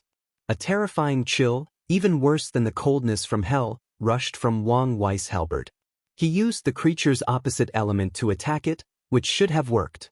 However, the creatures manifested a cold blue flame with the same characteristic. The worst part was its flame rapidly absorbed Wang Wei's coldness. Shackles of fate, Wang Wei appeared behind the creature, releasing a gray chain composed of strings. The beast tried to burn it, but it bypassed him and entered its body. The creature's fate was rapidly changed and reduced to a pinnacle-ranked two-source beast. Wang Wei took this opportunity to sever this creature's death line and instantly killed it. Unfortunately, the bones from its back rushed out and hit him in his stomach before his attack even landed. Even my fate shackle did not last long enough to attack. His battle instinct took in, and while flying away, he used a soul attack, Soul Sword. As the invisible soul sword rushed to the creature, it finally moved from its spot since the beginning of the battle. Wang Wei already rained on his body and ran toward his opponent. He focused on a double attack approach. He would distract his opponent with his physical attack while the killer moves would come from his soul. Of course, he would also mix in a few potent physical attacks. Unfortunately for him, the beast was now aware of his soul's potency and had already wrapped its soul with a soul flame protection technique. So, the two fought for a few days before the beast left after giving him one last glance. As he stood alone with his armor and weapon, Wang Wei muttered, "This was disappointing." In this battle, he found so many flaws in his current strength. All my techniques have not evolved since my time as an emperor. It's no problem dealing with my peers since they were so good in the first place, but they are completely inadequate for fighting above my realm, Wang Wei thought. I have no experience soul fighting with people on the same level as me, let alone more powerful individuals. Lastly, I thought I had adapted to fighting methods rank 11 and above, but I was wrong. The Source Beast did not have a Grand Mistwheel world as part of its fighting arsenal, but if Wang Wei were fighting a genuine paragon, he would have to worry about that. He squinted. All the previous issues are primarily because I'm too young, and despite my decent cultivation realm, I haven't been an Empyrean for long. He knew he could remedy most of his flaws after a long cultivation retreat. However, I still haven't figured out how to make up for the Grand Mistwheel. His current application and utilization of the Grand Mistwheel might be sufficient for his realm but far from enough to fight paragons. This battle was a wake-up call, Wang Wei sighed. He realized how much he had underestimated these parasites and the paragon realm. Although he despised these people, his feelings did not change the fact they were paragons and had access to the world's resources for countless yuan epochs. Even a pig will become genius or wise after leaving for long enough, let alone these people who were not stupid, as proven by the fact they became paragons and ruled over the world for so long. Wang Wei exhaled before returning to the eternal Ascension world. As he calmed down to drink his tea, he muttered, "I need to meet Xianxia, then Zhenbiu before I go to the Lawless zone. Once those things are done, I should have a decent foundation. I can then stop and calm down to focus on increasing my strength." Wang Wei looked in the distance. I wonder how Wang Qi is doing? Origin Seal City. The Origin Seal continent existed in its own dimension. However, there was a physical location in the Eternal Ascension world for people who wished to enter. Usually, he would teleport to the city and utter the Empress' name, and if she wanted to see him, she'd teleport him. However, as soon as he arrived, Wang Qi noticed a disturbance. A group of armed cultivators floated outside the city, facing this city's mayor. The Phoenix's people? Wang Qi. He noticed that most of these people were from the demon race, and their armor contained a symbol of a phoenix in 5 colors. Why are they causing trouble here? He observed around, and after seeing many people snooping, he followed suit. Why are you being unreasonable? asked the army leader, a woman with purple eyes but no pupil. She was also the only one without a helmet. I'm just following the Empress rules, replied the mayor, a petite woman with pink hair and wearing a white hanfu. Are you aware that you are committing treason? Asked the commander, but the mayor's response was a gentle smile. What if I insist on entering? According to the Empress' words, do so at your own risk. Are you threatening me? I am, so what can you do about it? The smile did not leave her mouth. If you find any errors, ads pop up, ads redirect, broken links, non-standard content, etc., please let us know reports so we can fix it as soon as possible. Chapter 12:16 Gifts. The army leader took a deep breath to calm down, which was challenging for her since most people would bow down to her when she showed up anywhere. However, dealing with these ancient lineages was usually infuriating, and the Origin Seal continent was the worst since their leader was alive and a potent threat despite her current state. We are only searching for a criminal. Once we find out that you're not hiding it, we will leave, she persuaded. So, just be reasonable. I am being reasonable, the mayor replied. After all, I'm not stopping you from searching. I merely warned you of your fate if you do so. A ruthless light flashed in the commander's eyes. All members of the Seven Moon Council wish to capture this criminal, yet you insist on not cooperating. Are you sure you're ready for the consequences? All of you can enter. I'm not stopping you, the mayor rebutted with her usual smile. The question is how many of you will return? The commander clenched her fists so hard that sparks flew due to the friction of the metal from her armor. The council ignored the Origin Seal continent because of this fear. Even if all of them besieged her, many of them would die in the process. One of the Sun rulers also placed her on the protection list, meaning that Twin Flower would never fight against her. The Hidden Moon was too cowardly to make an enemy out of her. Lastly, the others would not want to risk their lives to eliminate her, so they just ignored her as long as she didn't go too far. Unfortunately, over the years, the Origin Seal continent has become a symbol that their power was not absolute. You'll regret this, the commander declared with raging eyes. She ordered her man to retreat, and a formation manifested above their heads to teleport them away. The mayor sneered before returning to her mansion. As expected of the sect, madam, Wang Qi muttered. I can't wait for the sect master to have this level of power. I bet he'll be even more domineering. Is that so? Wang Qi was shocked, and before he could react, his surroundings had changed. When he saw the beautiful woman opposite him, he instinctively said, Sect madam, I mean Empress. He quickly bowed to show his respect. You can be at ease, Wu Hong stated calmly. Why are you here? I came to send the sect master's regards, Wang Qi said. He suddenly realized he was in too much of a hurry and should have asked the sect master for a handwritten note.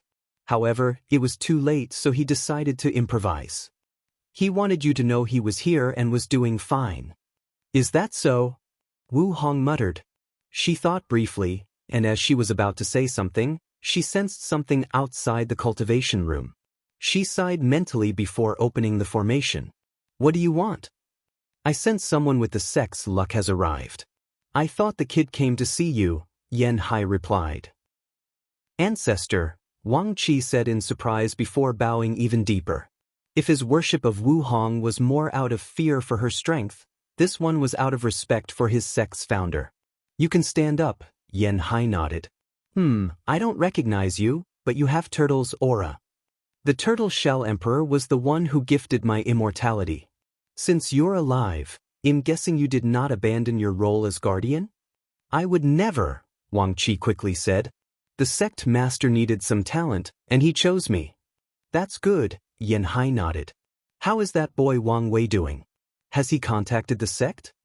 In a manner of speaking, Wang Qi replied.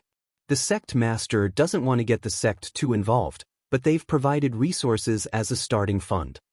Not getting the sect involved? That's something Brother Qishan would have done, Yan Hai muttered. Did they treat him well? Or do I need to intervene? Yes. The sect master was very satisfied with the aid. Don't beat around the bush and speak. Yan Hai had dealt with enough of these slimy advisors to know what they were thinking. Well, the sect master is looking for unique resources for his body refining. I tried to convince him to ask the sect for help or even the empress, but he was being stubborn, Wang Qi explained. Body refining? Is he looking for Dao Monarch Qianhui's inheritance? He doesn't need to hurry and should take this time to open the gate of power. He's already done that. What? Yan Hai was genuinely surprised, especially since she knew the plan was for Desolate to guide him through the tribulations. Yes, and he's also an Empyrean, Wang Qi added. Seriously? Yan Hai said, and even Wu Hong showed a surprised look.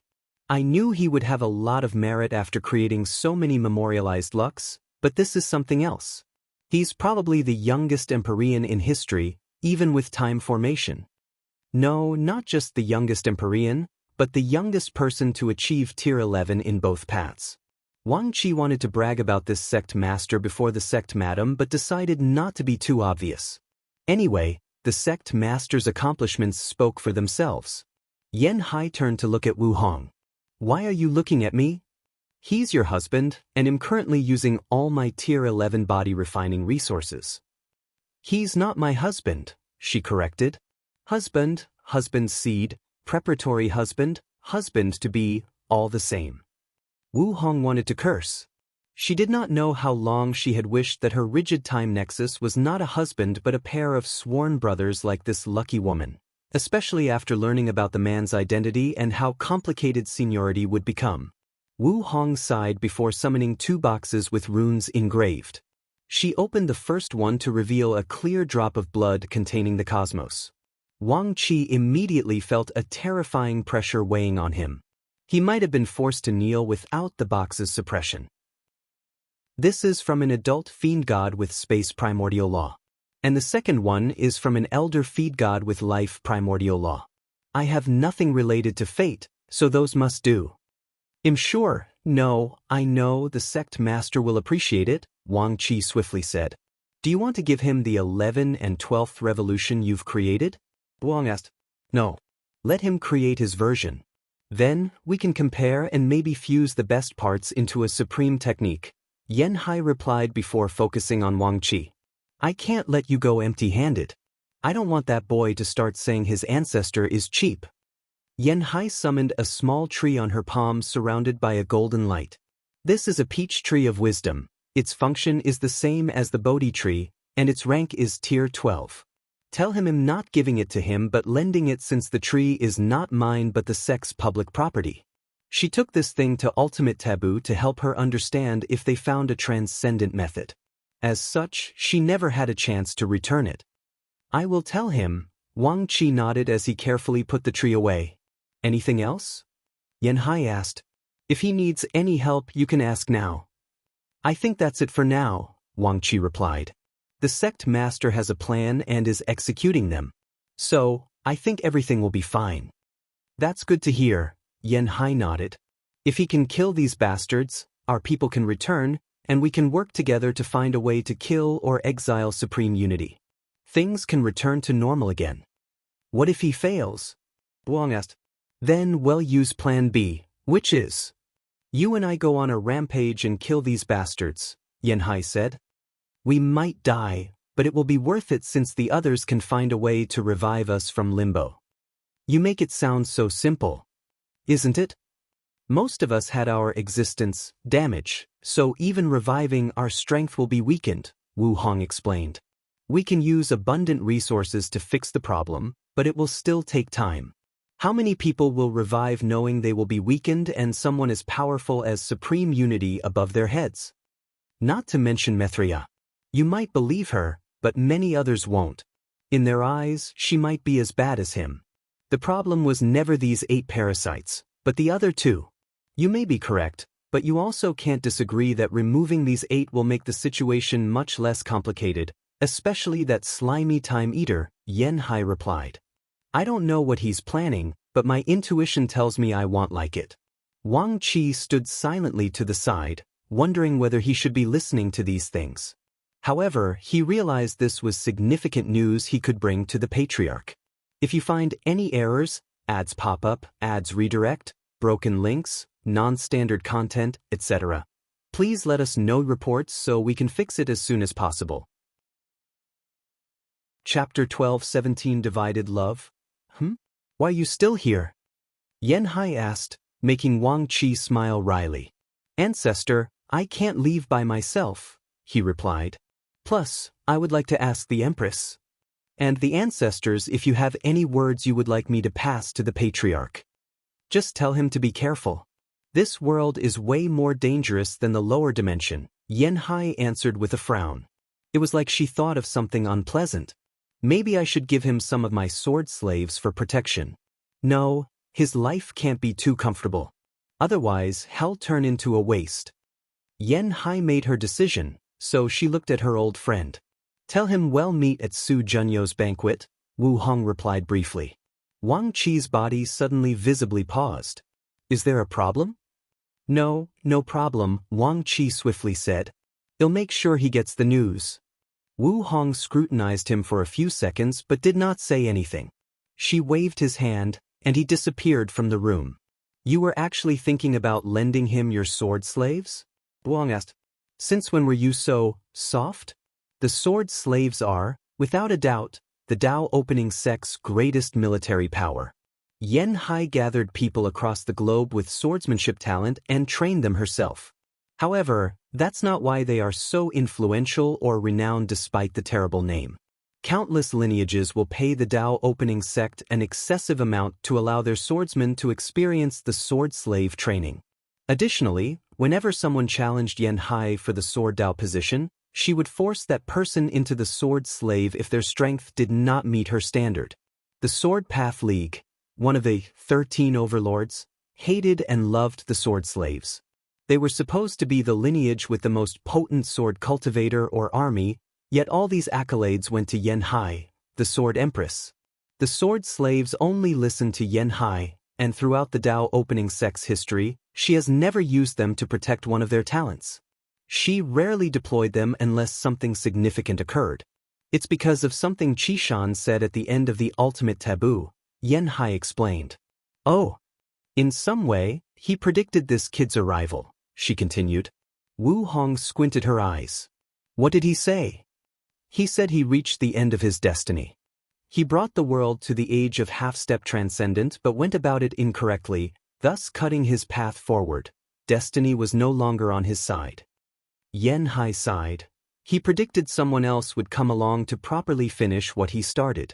He even predicted that this person would appear in the eternal Ascension world, and that there was a tiny chance they would appear in our clan. You think it's him? All signs showed that he's the one, Yanhai nodded. Why does it feel like he accepted his fate too easily? Wu Hong asked after a brief pause. That's what I said to him, Yanhai said. His response? Following the trend of the universe will make his life easier, so why not do it? A fierce light flashed in her eyes. Luckily, the person who inherited his legacy is from our clan. Otherwise, we would have had a problem. Wu Hong nodded. All right, let's not talk about this anymore. How is your injury? Better now that I've returned to the Empyrean realm and my body is more powerful, Yanhai replied. I think I'll enter a deep seclusion after the celebration. What about you? I can feel I'm very close to returning to the Paragon realm, Wu Hong explained. However, as you know, this part of the injury requires time and a lot of resources to grind it slowly. We used to have ample time, but now. Yanhai looked in the distance. Are you really not going to do anything about those people outside? Them invading might not be bad, Wu Hong replied. She knew two things would happen if these foreigners broke through this world's defense. Firstly, Maitreya and Supreme Unity are forced to intervene and eliminate the threats. Second, they let things play out, and these people start rampaging into the world. If it was the second choice, she knew their primary target would be these parasites, since they possessed most of the world's resources. How sad, Yanhai sighed. These people used to tremble at the near mention of our world. Now, even their scapegoats can put so much pressure on us. Isn't this how the world always operates? What goes up must go down. Their era was a gilded age, and now they must return to the ground and start over if they want to wish the previous height or higher. All this talk is making me depressed. "I'll go train," Yanhai said, disappearing from the room. Wu Hong shook her head. She gazed in the distance before returning to her retreat. "Sect Master, I have good and bad news," Wang Qi said as soon as he returned. "Oh, tell me the bad news first." "I think it would be wise for you to hear the good news first," Wang Qi stated, and before Wang Wei could answer, he continued. "The good news is we received gifts." "Gifts? As in plural?" "You'll never guess what happened. The ancestor was there, and she also sent something." "Ancestor? The Sword Empress?" "Yes." Wang Qi handed the items while explaining what they were. Wang Wei's eyes lit up after learning about the Peach Tree of Wisdom. With the power of his Bodhi Tree, his Dao comprehension speed will drastically increase. It would even be better if he could raise the Bodhi Tree's rank. "Tell me in detail what happened?" "No problem." Wang Qi recounted everything he experienced from the moment he landed in Origin Seal City. A ruthless light flashed in Wang Wei's eyes after hearing the Five Feather Phoenix's actions. Then he immediately calmed down when he realized the Phoenix was the one in trouble for making an enemy out of his future wife. Of course, he also took note of this disrespect. He'll use it when it's time to deal with her. Wang Wei listened attentively. His heart ached when he heard her say he was not her husband, but he had already expected this. Thankfully, the ancestors support this marriage, a win in his book. We already knew the Time Eater would be the most significant threat out of the 8. But for the ancestors to say such a thing, Wang Wei muttered. He knew how powerful the intuition of swordsmen was, and for the Sword Empress, out of everyone to say that, he decided to raise Time Eater's threat to a higher level. Their conversation also reminded me not to have tunnel vision and focus on the larger threat, supreme unity. Wang Wei knew he should not underestimate the parasites, or he would suffer horrendously. However, he also needed to keep in sight of the real enemy. Countless thoughts flashed in his mind in a short period. Then he focused on Wang Qi. "So, what is this bad news you've been avoiding?" "Well, the sect madam said you can have your first meeting during Su Junyo's celebration." "Are you serious?" Wang Wei asked with wide eyes. "Yes." "Shit," he swore. "So, I was right?" Wang Qi asked. "About what?" "About the fact you have a secret relationship with a woman called Su Junyao. I know she's beautiful from what people are saying, but, you bastard," Wang Wei flicked his finger, releasing a small air shock that hit Wang Qi in his forehead. The thing had no power, but it was excruciating. "Don't talk nonsense." If I'm speaking nonsense, why did you react like that after hearing the news?" Wang Qi asked while in pain. "Sect Master, I love and respect you wholeheartedly and would die for you. But I won't help you cheat on the sect madam." "What a strange line to draw," Wang Wei said. "Anyway, why are you so adamant? Isn't it normal for a man to have a harem of beauty? Shouldn't a powerful and successful man like me have a harem of 3,000 beauties?" "Then I would secretly despise you, Sect Master," Wang Qi replied. "How can someone claim to love someone else but divide that love into many? So, you believe that someone cannot love more than one person?" "That's right," Wang Qi nodded as he felt the pain disappear. "If you do, you don't love your companion as much as you think or say. Or worse, you do love them, but you gave in to your lustful desire, and such a person does not deserve respect. Your view on marriage and relationship is too black and white." Wang Wei shook his head. "However, I would love for you to meet Li Jun and say these words to his face. I'm sure Liling would love you." Wang Qi wanted to roll his eyes. He would never say these words to the Li clan patriarch. He only did so with Wang Wei because that's the person he serves. "Sect Master, don't change the subject. What's your relationship with that woman? If you find any errors, ads pop up, ads redirect, broken links, non-standard content, etc., please let us know report so we can fix it as soon as possible." Chapter 12:18 The Path to 11th Evolution. "You only need to know there is a karmic bond between us, and I need to meet her to remove it," Wang Wei explained. "That's it? Why do I feel you're not telling me the whole truth?" "That's all you need to know." Wang Wei stared at him, and Wang Qi gave up asking for more information. "Well, I believe you. I hope you don't antagonize the sect, madam, for this woman during the celebration. Wang Wei waved his hand to dismiss him and left to his thoughts. His first meeting with the future wife might be disastrous if it happens at Su Junyo's celebration. Did she know about our connection? Logically speaking, this should not be possible. However, Wang Wei once theorized that his Wu Hong left memories for this one, meaning she might not know him more than she let on. If she does know, why do this? To test me? She should know how I feel about Su Junyao. Is it to see if I've changed since she disappeared? See if I can resist the temptation of the most beautiful woman in the world? Wang Wei felt stressed and wanted to pull his hair. Wait, why am I stressing about this? I didn't do anything wrong, and I had no plans with her. So what if all three of us meet? It won't change what I want, so I should not be this overworked over anything. He exhaled to calm down. Now that Head figured this out, he was more excited than worried since he got to see her after so long. Wang Wei smiled before heading to his cultivation room for a brief retreat. He activated the formations before summoning the space fiend god blood and studying it. He lost himself in the essence of this blood to find its mystery. After an unknown amount of time, he opened his eyes. It seems Ancient Desolate took inspiration from the fiend gods for the higher levels of the Ancient Desolate body refining scripture, Wang Wei muttered. In this retreat, he figured out how to evolve his bloodline to the 11th evolution. Indestructible Empyrean's cultivation focused on three aspects: strength increase, Dao immunity, and will-body fusion. The strength aspect is the primary cultivation focus, measured by the number of heavens in the adult fiend god realm. Dao immunity is what Wang Wei and a few talented body refiners achieved as they opened the gate of power. Limit indestructibility. All indestructible Empyreans must achieve a pseudo-limit indestructibility by the time they reach the 10th heaven to open the gate of flesh. Body refiners usually recreate the tribulations of the previous true power Dao realm on a much larger scale to increase their immunity to whatever Daos their gate used to contain. Increasing their strength can passively increase their immunity, but long ago, when the body refining path was in its infancy, the people felt it was insufficient. So, they began actively training these defensive capabilities, primarily by absorbing rare resources, and eventually created techniques to accelerate the process.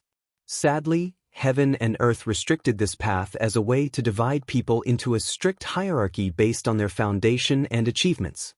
For example, body refiners are limited by the number of tribulations they survive. The minimum requirement to open the gate was 1267, meaning such a body refiner can only increase the immunity to these 1267 Daos, and not anymore. People who survived the 3,800 Dao tribulations have a second chance at achieving true limit indestructibility, but most failed the second attempt and can only condense a pseudo one. The third cultivation aspect of indestructible Empyreans is the most important, the will-body fusion. As the name implies, body refiners must increase their willpower before fusing it with their bodies. Once that process is completed, they'll meet the requirements to open the gate of flesh and acquire the ability that granted inextinguishable paragons their titles, will immortality. As long as an inextinguishable paragon's willpower remained solid and unbroken, they could not be killed. In other words, once Wang Wei enters the Elder Fiend God realm, to kill him, someone must capture him and find a way to break his spirit and willpower so that he gives up on life, and that's the only way to prevent him from reviving. Wang Wei closed his eyes to access his bloodline seed. After analyzing the bloodline, he figured out a few things. Firstly, adult fiend god's primary attribute is not whatever Dao their primordial law is, but primordial chaos. All body refiners, no matter what technique or cultivation systems they used, will experience one event in their life before entering the first realm of the true power Dao realm, sanctification of the flesh. They must choose a concept or characteristic that will fuse with their blood, allowing them to revive from a drop of blood. Wang Wei became enlightened in the power of nothingness, but fiend gods chose primordial chaos, which granted them countless benefits that made any body refiners envious. Due to their deep affinity and love for primordial chaos, they can temper their willpower by exposing their minds to the vastness of primordial chaos. At an even higher level, they can even confront the will of primordial chaos to temper themselves, and the will not lash out and eliminate them. On the contrary, it will help and guide them. Fiend gods can passively absorb the power of primordial chaos to increase their strength. That's why they only need to grow, and their strength will naturally increase. The only thing they have to work for is fusing their willpower with their bodies. But even then, the will of primordial chaos will provide them some assistance if needed. Wang Wei started to change his bloodline to imitate the essence of fiend gods. These lucky bastards have primordial chaos, but he has the concept of nothingness. In the process, his spirit found himself in a space he could not describe, as it embodied the idea of nothing. He felt himself being slowly assimilated into this space in a process called returning to nothingness. Wang Wei resisted, and as expected, this effort proved to be an excellent way to temper his willpower. After all, nothingness was a taboo Dao for a reason. If I can use this place as a willpower training method, it should affect my current self. Wang Wei's willpower was beyond his realm, but that did not stop him from exercising it. The tribulations in the true power Dao realm are based on a person's willpower, allowing him to make drastic improvements over the years. However, Wang Wei had now reached the point where he needed a way to actively temper his willpower, as this would save him a lot of time and effort after opening the gate of flesh. Wang Wei took out his ancestor's scripture and started to learn from his method of using a physical manifestation of heaven and earth to temper the body and willpower. Now, he only needed to change heaven and earth to the concept of nothingness. Once he created the prototype of this technique, he fused it with his bloodline source. 3 birds with 1 stone, Wang Wei smiled. The physical manifestation of nothingness granted him another ability of fiend god, absorbing its power to increase his strength. More importantly, this technique was excellent for his path of using nothingness to achieve taboo realm. Wang Wei's next step was to siphon a significant amount of nothingness energy from his bloodline and condensing another wheel in his sea of consciousness. The process did not take long, and this nothingness wheel was as small as a chicken egg, but Wang Wei smiled brightly. The nothingness wheel will be the key to his achievement of the taboo realm. The idea is his body may have a limit to the amount of power it can contain before it is assimilated, but the wheel, a foreign object linked to his soul, does not. Once the wheel reaches a certain level, Wang Wei can use it to break the limits on him. Now is not the time, Wang Wei commented as he saw the small wheel. He prepared for an extended retreat that may last Yuan epochs sometime after Su Junyo's celebration. During that time, he can try his plan to accelerate the growth of the nothingness wheel. He shifted his focus to his bloodline. Not everyone from the clan will be able to face nothingness, so their bloodline must contain the ability to manifest whatever characteristics they've chosen. Wang Wei frowned. He hadn't developed this ability to modify and make it so universal. Then, there is their advantage of the primordial chaos will. Do I need to recreate that? I could leave my willpower in the bloodline to serve the same purpose, but I don't want these guys to rely too much on their bloodline. Yes, it's better if they don't have to rely on any help. These people's bloodline was already potent enough. They did not need any more advantage. The human race became one of the most powerful races in the chaos universe because of their spirit of hard work.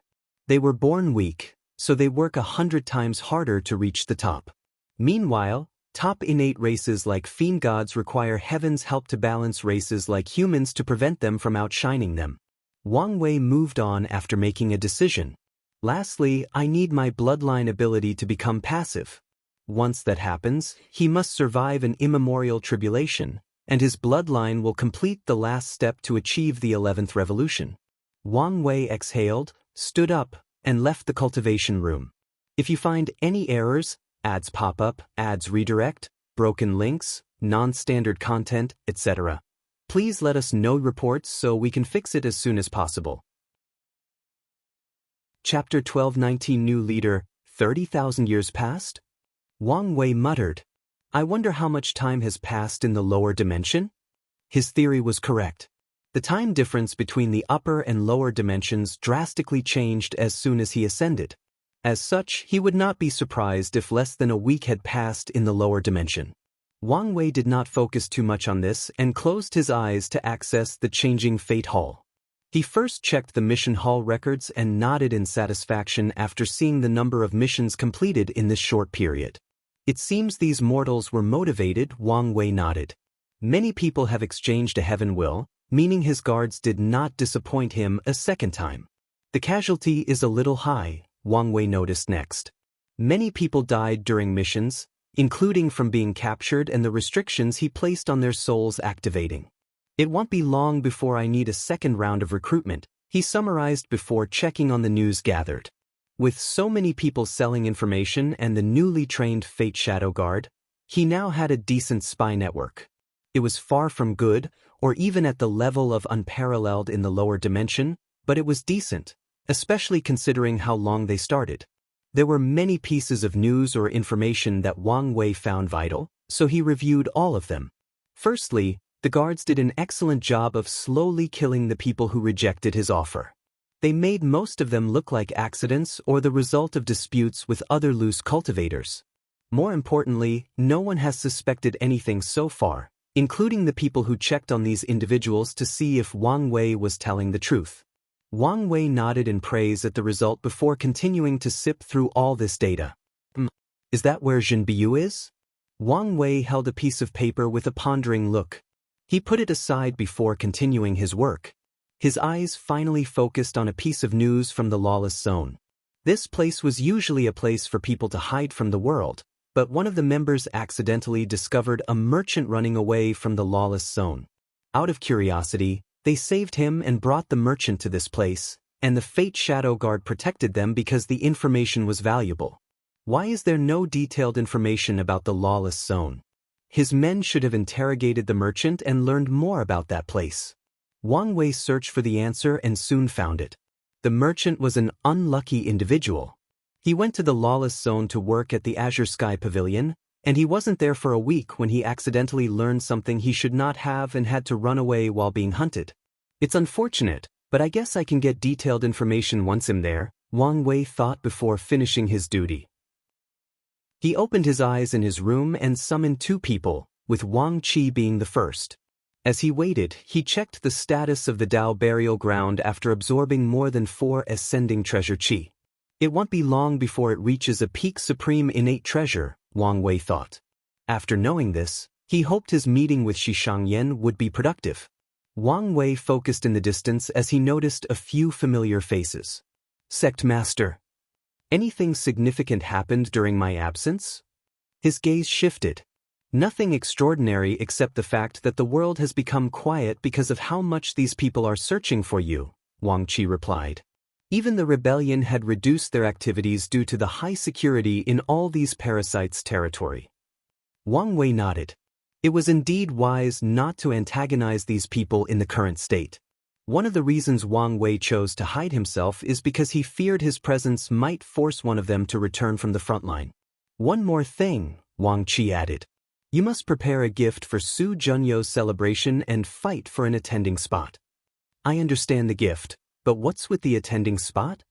From what I gathered, everyone is welcome to this celebration, but if you want to be in the room present with her, you must have a VIP card, and there are 3 ways to get one: personal invitation, a battle ring to display your strength, and lastly, spend lavishly to receive one. I see, Wang Wei nodded. However, there is no need to fight for one. I'll contact Xiao Tiandi, he should provide one. Given your history, will he? I can be very persuasive, Wang Wei replied, making Wang Qi secretly pray for Xiao Tiandi. Alright, you can leave. However, Wang Qi did not leave. Is there something else? There is, but I don't know if I'm being too cautious or if there is something wrong, Wang Qi said. Tell me and I'll decide. It's like this.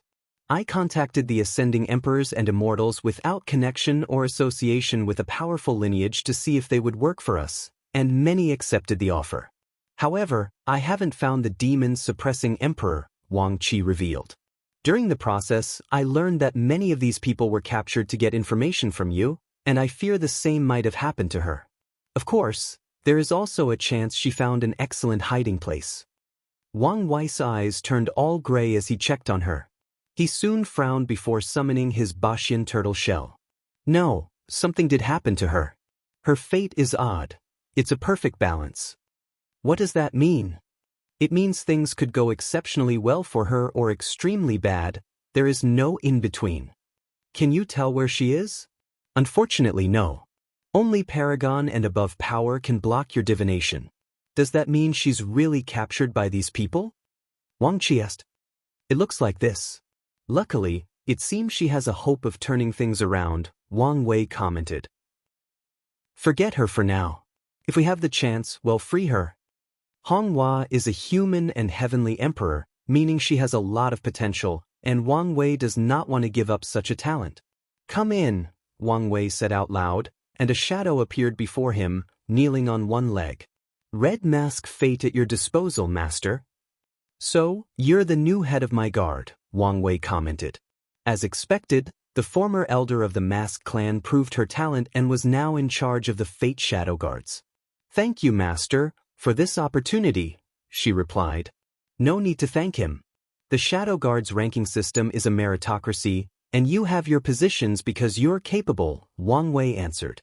However, you should have heard of your predecessors and how capable she was. Do you think you can fill in her shoes? I do. I like your confidence. I don't have time now, but I'll use the Lord Shadow technique on you once I settle everything. Red Mask Fate was surprised. She had heard of this technique but did not think she had a chance since her predecessors and the person who inherited the position had already used it. Of course, she did not know that Wang Wei received the upgraded version of that technique from the sect. The Shadow Ruler Emperor's new scripture allowed for 4 shadows in the Emperor realm, 2 in the Empyrean realm, and 1 in the Paragon realm. Although Wang Wei only had access to the Empyrean part, he was more than satisfied since he could create 2 individuals that could borrow all his strength. The sect even gave him the rare resources to create these unique shadows. Report the situation to me, Wang Wei ordered. Although he had deduced most of it from the changing Fate Hall's situation, he still needed to hear the nitty-gritty from Red Mask Fate. And that's precisely what she did, and Wang Wei listened attentively. You did an excellent job, Wang Wei praised. I hope you keep up the good work. He ordered a few things before dismissing her. She's a talent, Wang Qi said. True, but how much of a talent is yet to be seen. Wang Wei could tell Red Mask Fate was talented, but her current success was primarily the result of the fact she's from the upper dimension and did not have to experience the adaptation period. This fact makes her the best candidate he has for this leadership role of his guard, but he'll know if she's genuinely talented once they face obstacles and she has to improvise.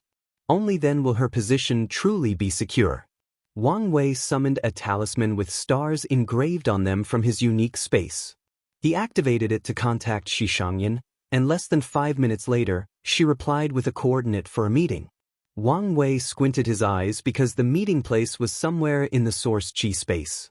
If you find any errors, ads pop up, ads redirect, broken links, non-standard content, etc., please let us know reports so we can fix it as soon as possible. Chapter 12:20 Betrayal, and Myriad Sect Alliance is changed to Grand Sect Alliance to differentiate with the Myriad Clan Union. Wang Wei made some preparations before entering the source chi space. The talisman became a guide similar to his ability, leading him to the meeting's destination. He found himself facing a vast ocean that was the purest of blue. Immortal chi? This place is so valuable. The energy in this ocean was enough to cultivate more than 150 immortal venerables or more than 5 immortal sovereigns. What a meeting place, he commented with squinting eyes. He glanced in the distance. There was a small pavilion at the center of the ocean with 2 people waiting with already brewed tea that he could smell from such a distance. Wang Wei flew over and slowly landed. He first glanced at Xianxia, and his first thought was how beautiful she was. She had on a blue hanfu with star symbols that illuminated her presence when looked at the right angle. She stopped reducing her aura and beauty, Wang Wei commented. Xianxia's beauty was on par with Su Shi, if not better. However, her reputation in the lower dimension paled compared to Su Shi because she actively lowered her aura and beauty.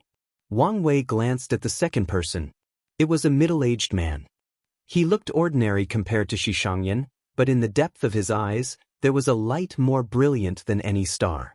"This is our celestial clan patriarch, the cosmic Earth Empyrean," Xianxia introduced. "You can call me Xing." The celestial patriarch introduced himself by cupping his hands. Wang Wei returned the salute. "This man is the first everlasting Empyrean I've met," Wang Wei thought. He should not be a simple character. It was terrible to be an everlasting in this era.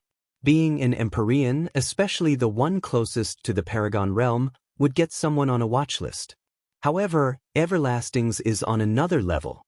They must survive countless plots and assassinations, and sometimes, the parasites will use any excuse to eliminate them directly. The fact that the Celestial Patriarch survived for so long proved his ability. After an introduction, the three sat together, and the Patriarch served tea. "I heard about all your exploits from Yenner, but seeing in person is something else." The Celestial Patriarch's cultivation was 85% Grand Dao Source, and with his boosts, he had no problem fighting peak Empyreans. However, as soon as he laid eyes on Wang Wei, he felt a warning from his intuition. "How old are you, if you don't mind me asking?" "Very young," Wang Wei replied, making Xing sigh. The saying is right. True genius only appears in times of chaos. He could barely accept an Ascension to be an Empyrean already, but for the latter to have such strength. "I guess he's the chosen one for a reason." "Patriarch," Xianxia stated while motioning her head. "Oh, where is my head?" Xing said. "This ocean is a meeting gift." "How generous," Wang Wei praised before sipping his tea. He felt a hot feeling rushing through his body and slowly nourishing it. "Good tea," he commented. This tea would have benefited him immensely if he were in the 0 or first heaven. However, the effect was still applicable to him on a smaller scale. Maybe a little too generous. "We wanted to start this meeting on a good note," Xing replied. "That's good to hear. Yenner told me you like to do things directly, so let's do that," Xing stated. "Have you come to garner our support?" "That's correct. We intended to support you from the beginning, hence this gift and why we sent one of our most talented members to make contact," Xing continued. "However, we also want to benefit from this ordeal. So, to be straightforward, what can we get from you?" Wang Wei put his teacup on the table. "Before I answer, let me ask, who decided to serve the Five-Feather Phoenix? Was it your clan's personal decision or one from the Myriad Clan Union?" "Why does that matter?" "It seems it was your decision," Wang Wei deduced. "Your intention was probably to turn on her and become one of the parasites and rise to a level on par with the Union by using the world's resources. Unfortunately, your view of the situation was wrong. The Suns only needed watchdogs, meaning there was no room for you to have a successful rebellion, no room to climb the ladder. Now, your only choice is to take down the parasites and convince the Union that you did not betray them. Your plan from the start was to take down the enemy from the inside. Tell me if I'm missing something?" Xing was silent, so he sipped his tea. "I was warned of your wisdom." He smiled wryly while shaking his head. "Let's say you're right. This does not change anything. We can fight these parasites by ourselves. We don't have to rely on you just because you have destiny on your side." Wang Wei agreed. Working with him will only legitimize the celestial race's plan to take down the parasites from within, thus increasing their chances of convincing the Union. "You must work with me because I can guarantee the Union will not treat you as traitors. Even better, I guarantee they will praise and reward you for your actions." "Those are bold words," Xing said with squinted eyes. "But how exactly will you do that? Don't you remember who one of the 3 primal paragons of the Union is?" "The heaven-opening paragon, Wanghua." "Yes, one of my ancestors." "Wasn't the Wang clan divided? I don't see how you can influence him." "Our relationship is closer than you think," Wang Wei said. "However, we know the backlash that would occur if the world knew how close or united we were." "Indeed, no one wants a truly united Wang clan," Xing commented. He had to admit, this proposition was alluring. As long as one of the primal paragons spoke, the others would have no choice but to give him face, and that would solve all of the celestial race's problems. Are you sure your words are so valuable? Xing asked. What do you think is my most valuable aspect? Wang Wei asked instead of answering. Do you think it's my destiny? No, that's worthless in the eyes of many people. My greatest asset is my talent and the fact that I can be considered a primal paragon seed. Can you imagine how much the Tao opening sect and my ancestors value me? As long as I say something, they will listen and value my opinion. Indeed, Xing thought. He focused so much on this man's destiny that he overlooked his greatest value, his talent. Very few people can receive the title or position of a primal paragon seed, and are all supremely talented individuals. Xing had to admit that Wang Wei's talent trumped all the seeds he's read about in records. I have to say, I'm convinced, Xing stated. The celestial race will be more than happy to ally with you. However, are you interested in establishing deeper bonds through marriage? He motioned to Xianxia. Yen'er is our clan's most beautiful woman, and she has unparalleled talent. Usually, such a woman would be the core of our clan, but for you, we're willing to make an exception. Wang Wei looked at the calm Xianxia. By her demeanor, it appeared she knew of this before and was prepared. As appealing as your offer is, I have to decline. My heart belongs to one woman. Xing gritted his teeth. We don't mind if she's not the main wife as long as you promise to treat her fairly. The answer is still the same. Xing looked at his clear eyes and knew this man would not budge. It's a shame, he sighed. Let's discuss the terms of the alliance. They spent the next few hours discussing the nitty-gritty before coming to an agreement, which primarily involved resources and manpower. The celestial race will send powerhouses for certain battles or missions once Wang Wei requests them. Secondly, they will provide him with unique cheese to help him build his power, but there is a limit. However, Wang Wei will have priority in buying them. Wang Wei convinced them to donate the treasure King Qi, which can evolve a supreme innate treasure into a supreme chaos treasure. However, he needed to negotiate and buy rank 12 Qi since the clan had a small quantity and wanted to rebuild their powers. After signing the agreement, Wang Wei took this ocean of immortal Qi away, leaving the two alone. Once again, I apologize, Xing stated. I know someone of your talent should have the power to choose your Tao companion, but we had to risk it for such a talent. If you find any errors, ads pop up, ads redirect, broken links, non-standard content, etc., please let us know reports so we can fix it as soon as possible. Chapter 1221 Blank Check. Wang Wei was in deep thought after returning home. He had technically written an empty check for the celestial race. His relationship with the heaven-opening emperor was not so close. He now knew the man wasn't as bad as history, or he believed him to be, but that was the extent of their relationship or communication. His promise relied entirely on his talent/prospect, as he told the patriarch, his ancestors' words or power, and his interest in taking the celestial race in case the heaven-opening paragon proved stubborn. Plus, maybe I should start thinking about reuniting the Wang clan, Wang Wei thought. However, this would not be simple. According to the book Wu Hong left for him, the official most powerful faction during the Golden Era was the Grand Sect Alliance with 5 primal paragons. These bastards would never allow for the Wang clan reunions since that would mean the Tao opening sect catching up to them. Additionally, the Myriad clan union would lose 1 primal paragon, so they would also fight tooth and nail to prevent this union. The other factions may also be dragged. For example, Wu Hong's origin seal continent was one of the 13 overlords, and an ally of the Tao opening sect. Their presence, which contains 2 primal paragons, could shift the balance. However, the Skill Tao Association, another overlord with all the profession Tao, had a rocky relationship with the origin seal continent, and they might intervene to counter Wu Hong. They also have 2 primal paragons.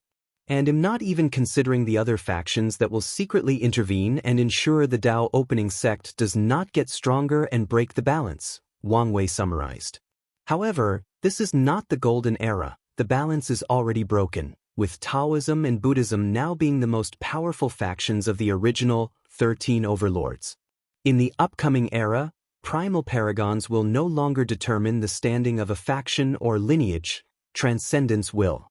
So, as long as I can become the third half-step transcendence of the eternal Ascension world, no one can stop the Wang clan's reunification, Wang Wei thought with a smile. Although this plan is far away, I can lay out the foundation now by establishing a good relationship with the heaven-opening emperor, get to know what kind of person he is. Wang Wei teleported to an isolated mountain and created a cave. After establishing all the necessary protections, he drew a summoning ceremony on the ground. He activated it by dropping his blood and muttering the heaven-opening emperor's name and title. Wang Wei had to wait a while before getting an answer, but soon enough, the summoning circle shone, and a muscular elderly man appeared at the center. Ancestor, Wang Wei bowed politely. It's you. Wang Guo scrutinized Wang Wei. Why are you suddenly so polite and sincere? Isn't this the normal attitude of a descendant facing their ancestors? Wang Wei replied, greatly puzzled. His tone hinted that it was the greatest travesty for his ancestors to have such a terrible opinion of him. The last time we met, you were polite, but that was only on the surface. You were on guard against and even had a hidden disdain, Wang Guo stated. These old monsters are really keen, Wang Wei complained to himself. You can't blame me, ancestor.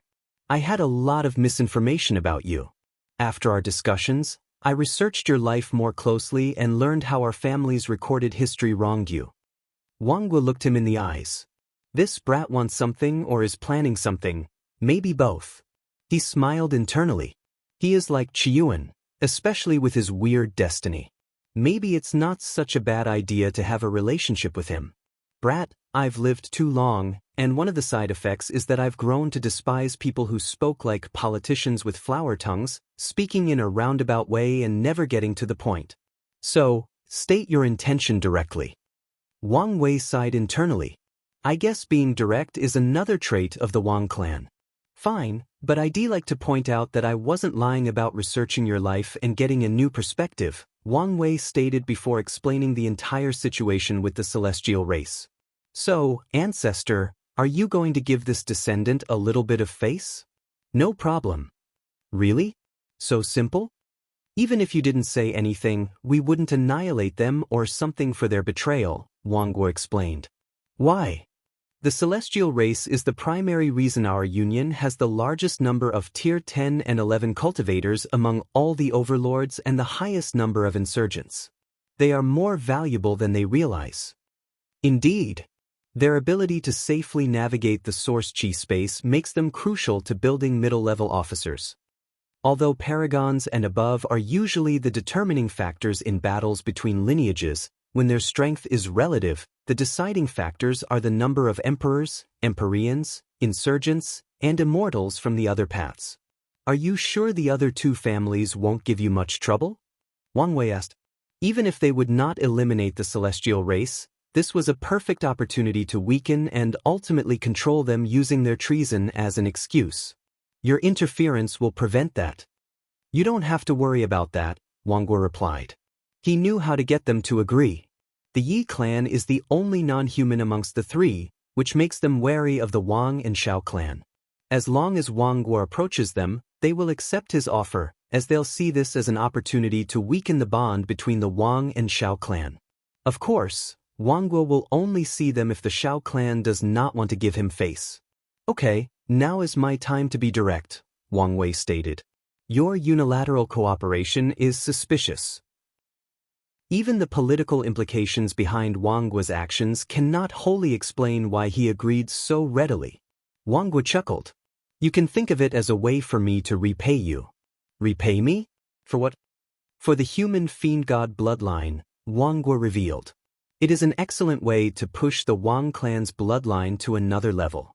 Another bastard that stole my idea, and this time, without me even knowing, Wang Wei thought while sighing. I guess I should be glad it remains in the family. I guess that makes sense. Is there anything else? No, but we can have tea if you want.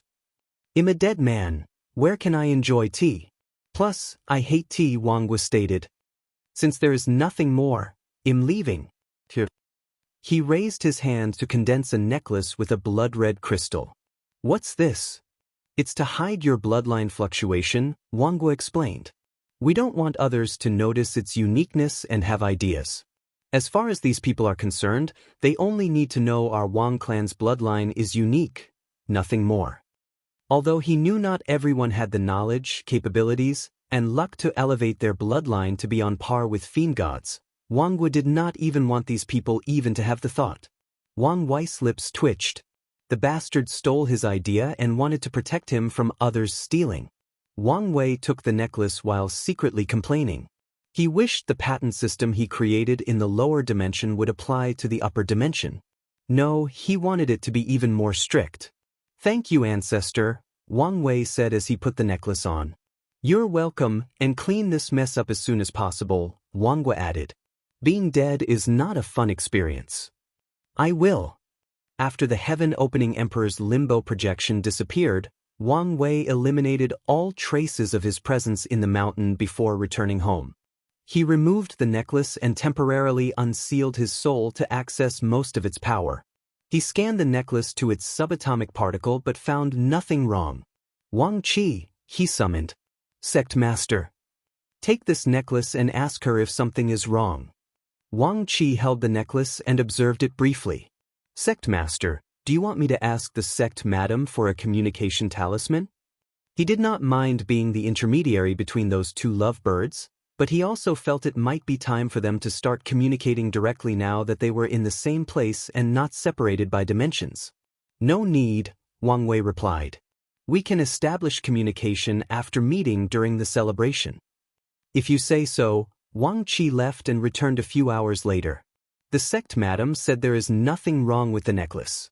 Its purpose is to hide bloodline, and whoever created it has an extreme understanding of genetics. However, she added her own seal to reassure you. "That's good to hear," Wang Wei nodded. He observed the thing and sensed a potent seal. Then, without hesitation, he absorbed the necklace's crystal into his bloodline source, sharing this protection with all members of the Wang, Yan, and Li clan.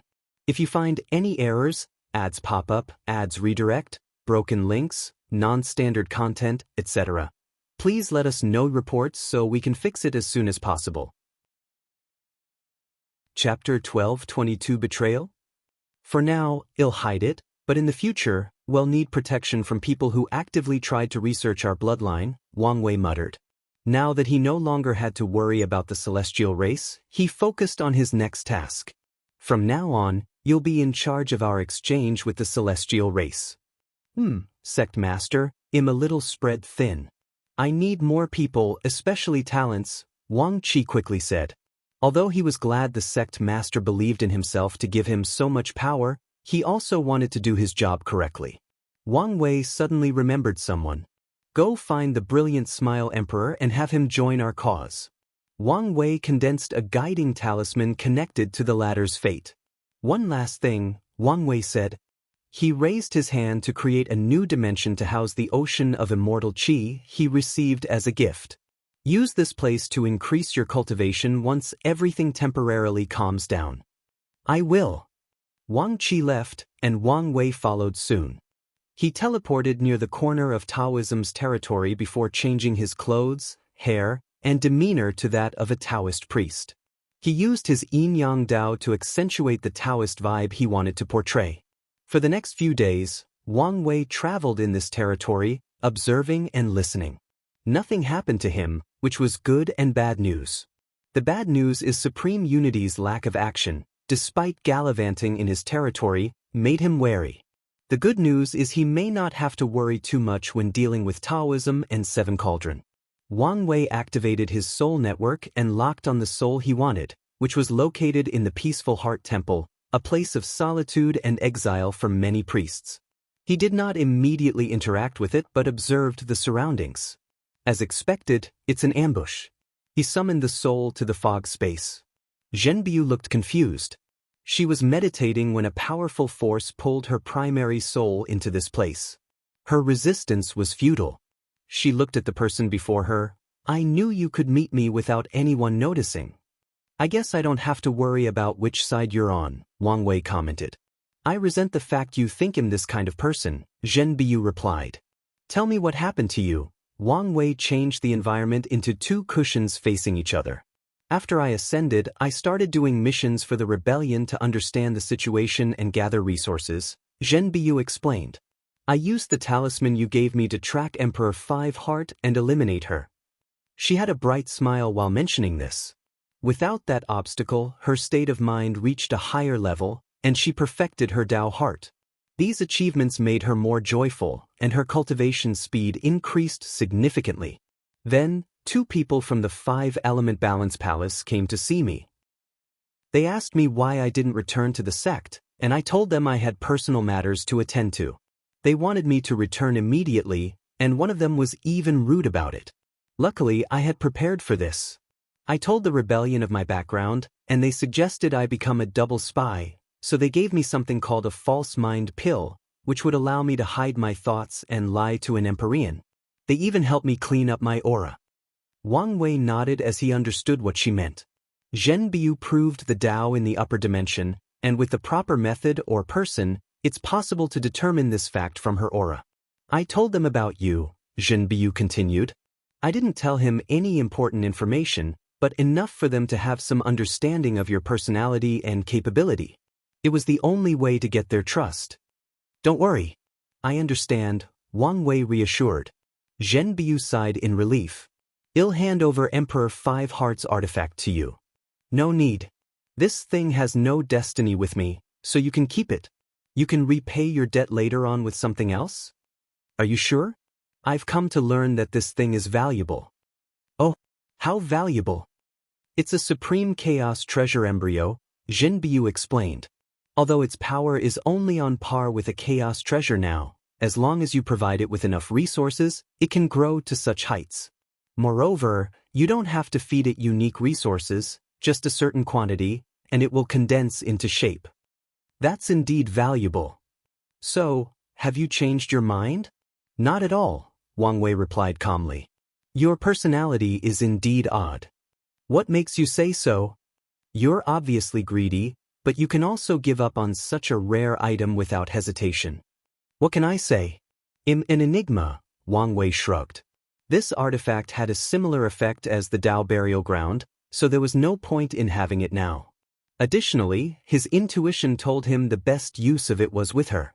Tell me about your sect's situation or Taoism in general. Heavily divided, Zhenbiu answered.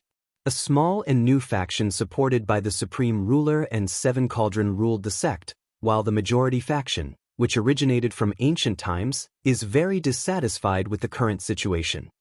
I haven't figured out exactly why the old faction is unhappy, but my deduction is something to do with the restrictions that there can be no paragons born in the world. And from what I gathered, most other Taoist lineages are similar to ours. Wang Wei pondered. He could deduce the source of these people's dissatisfaction. Supreme Unity and Mithria killed all their previous paragons and prevented them from reviving or creating more. Additionally, the resources they used to control were not drastically reduced and were in the hands of 7 Cauldron. It would be weird if these factions were not dissatisfied. Why are you in this place? Wang Wei asked. It was a big deal after you ascended, so I approached the sect and said I owe you karma, and there is a chance you may contact me. They agreed to this ambush operation, but I just wanted an opportunity to contact the outside world. You have something you want me to pass to the rebellion? Yes, I've gathered valuable information and unfortunately, I still have a debt to pay them for the Heaven Will, Zhenbiu explained.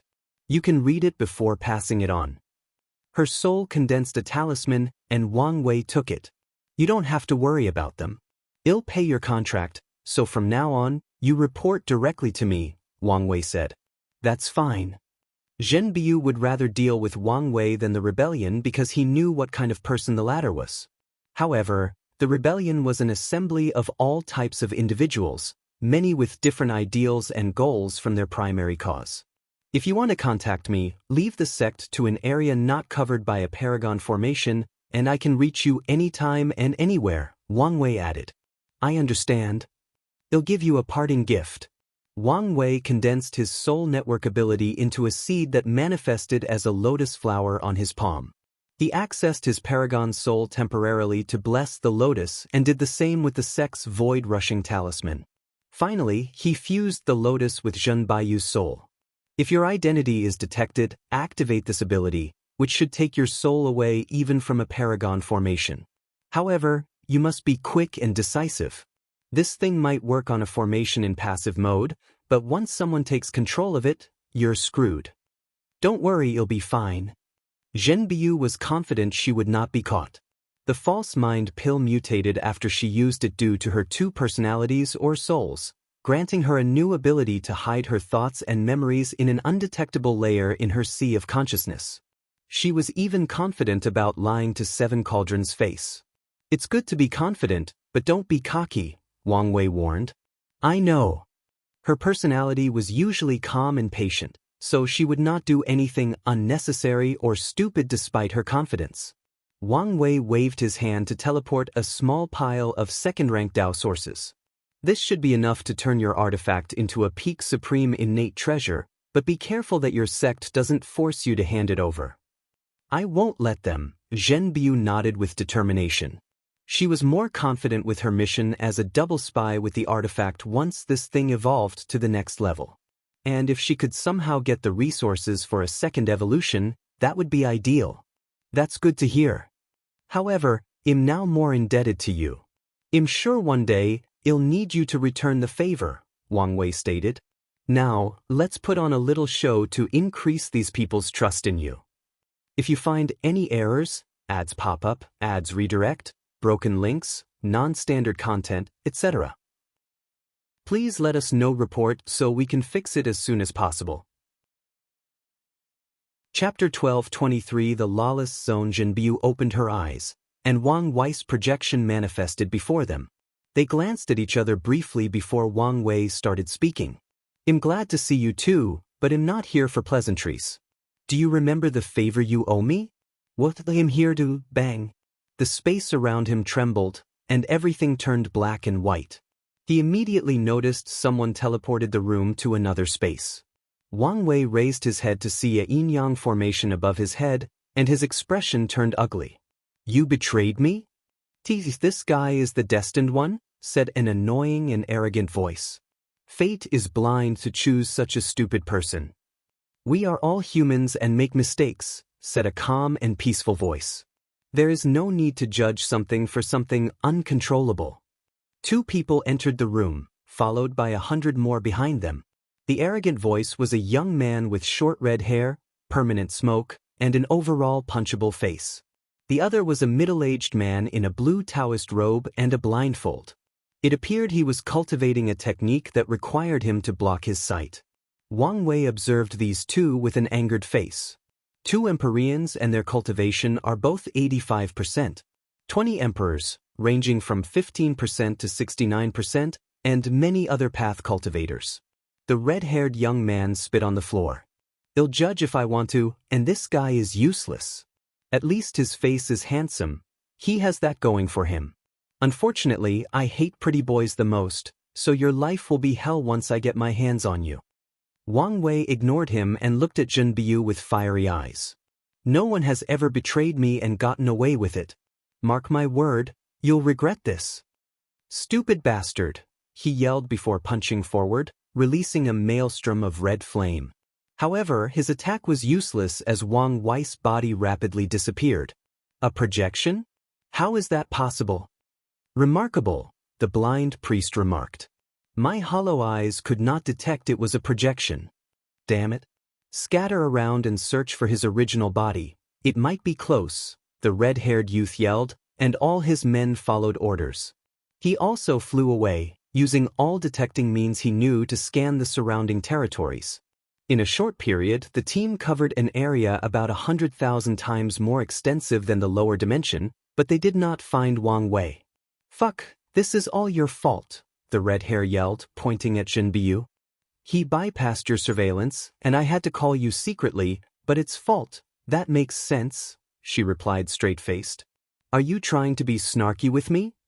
The red hair released his powerful aura, trying to suppress her. Enough. The priest stopped his companion's actions. This bastard knows Zhenbiu is a rare talent sought by both factions, but he does something stupid like this. What if he pushes her to those old antiques? He cupped his hands to Zhenbiu. I apologize on his behalf. This is our mistake and our mistake alone.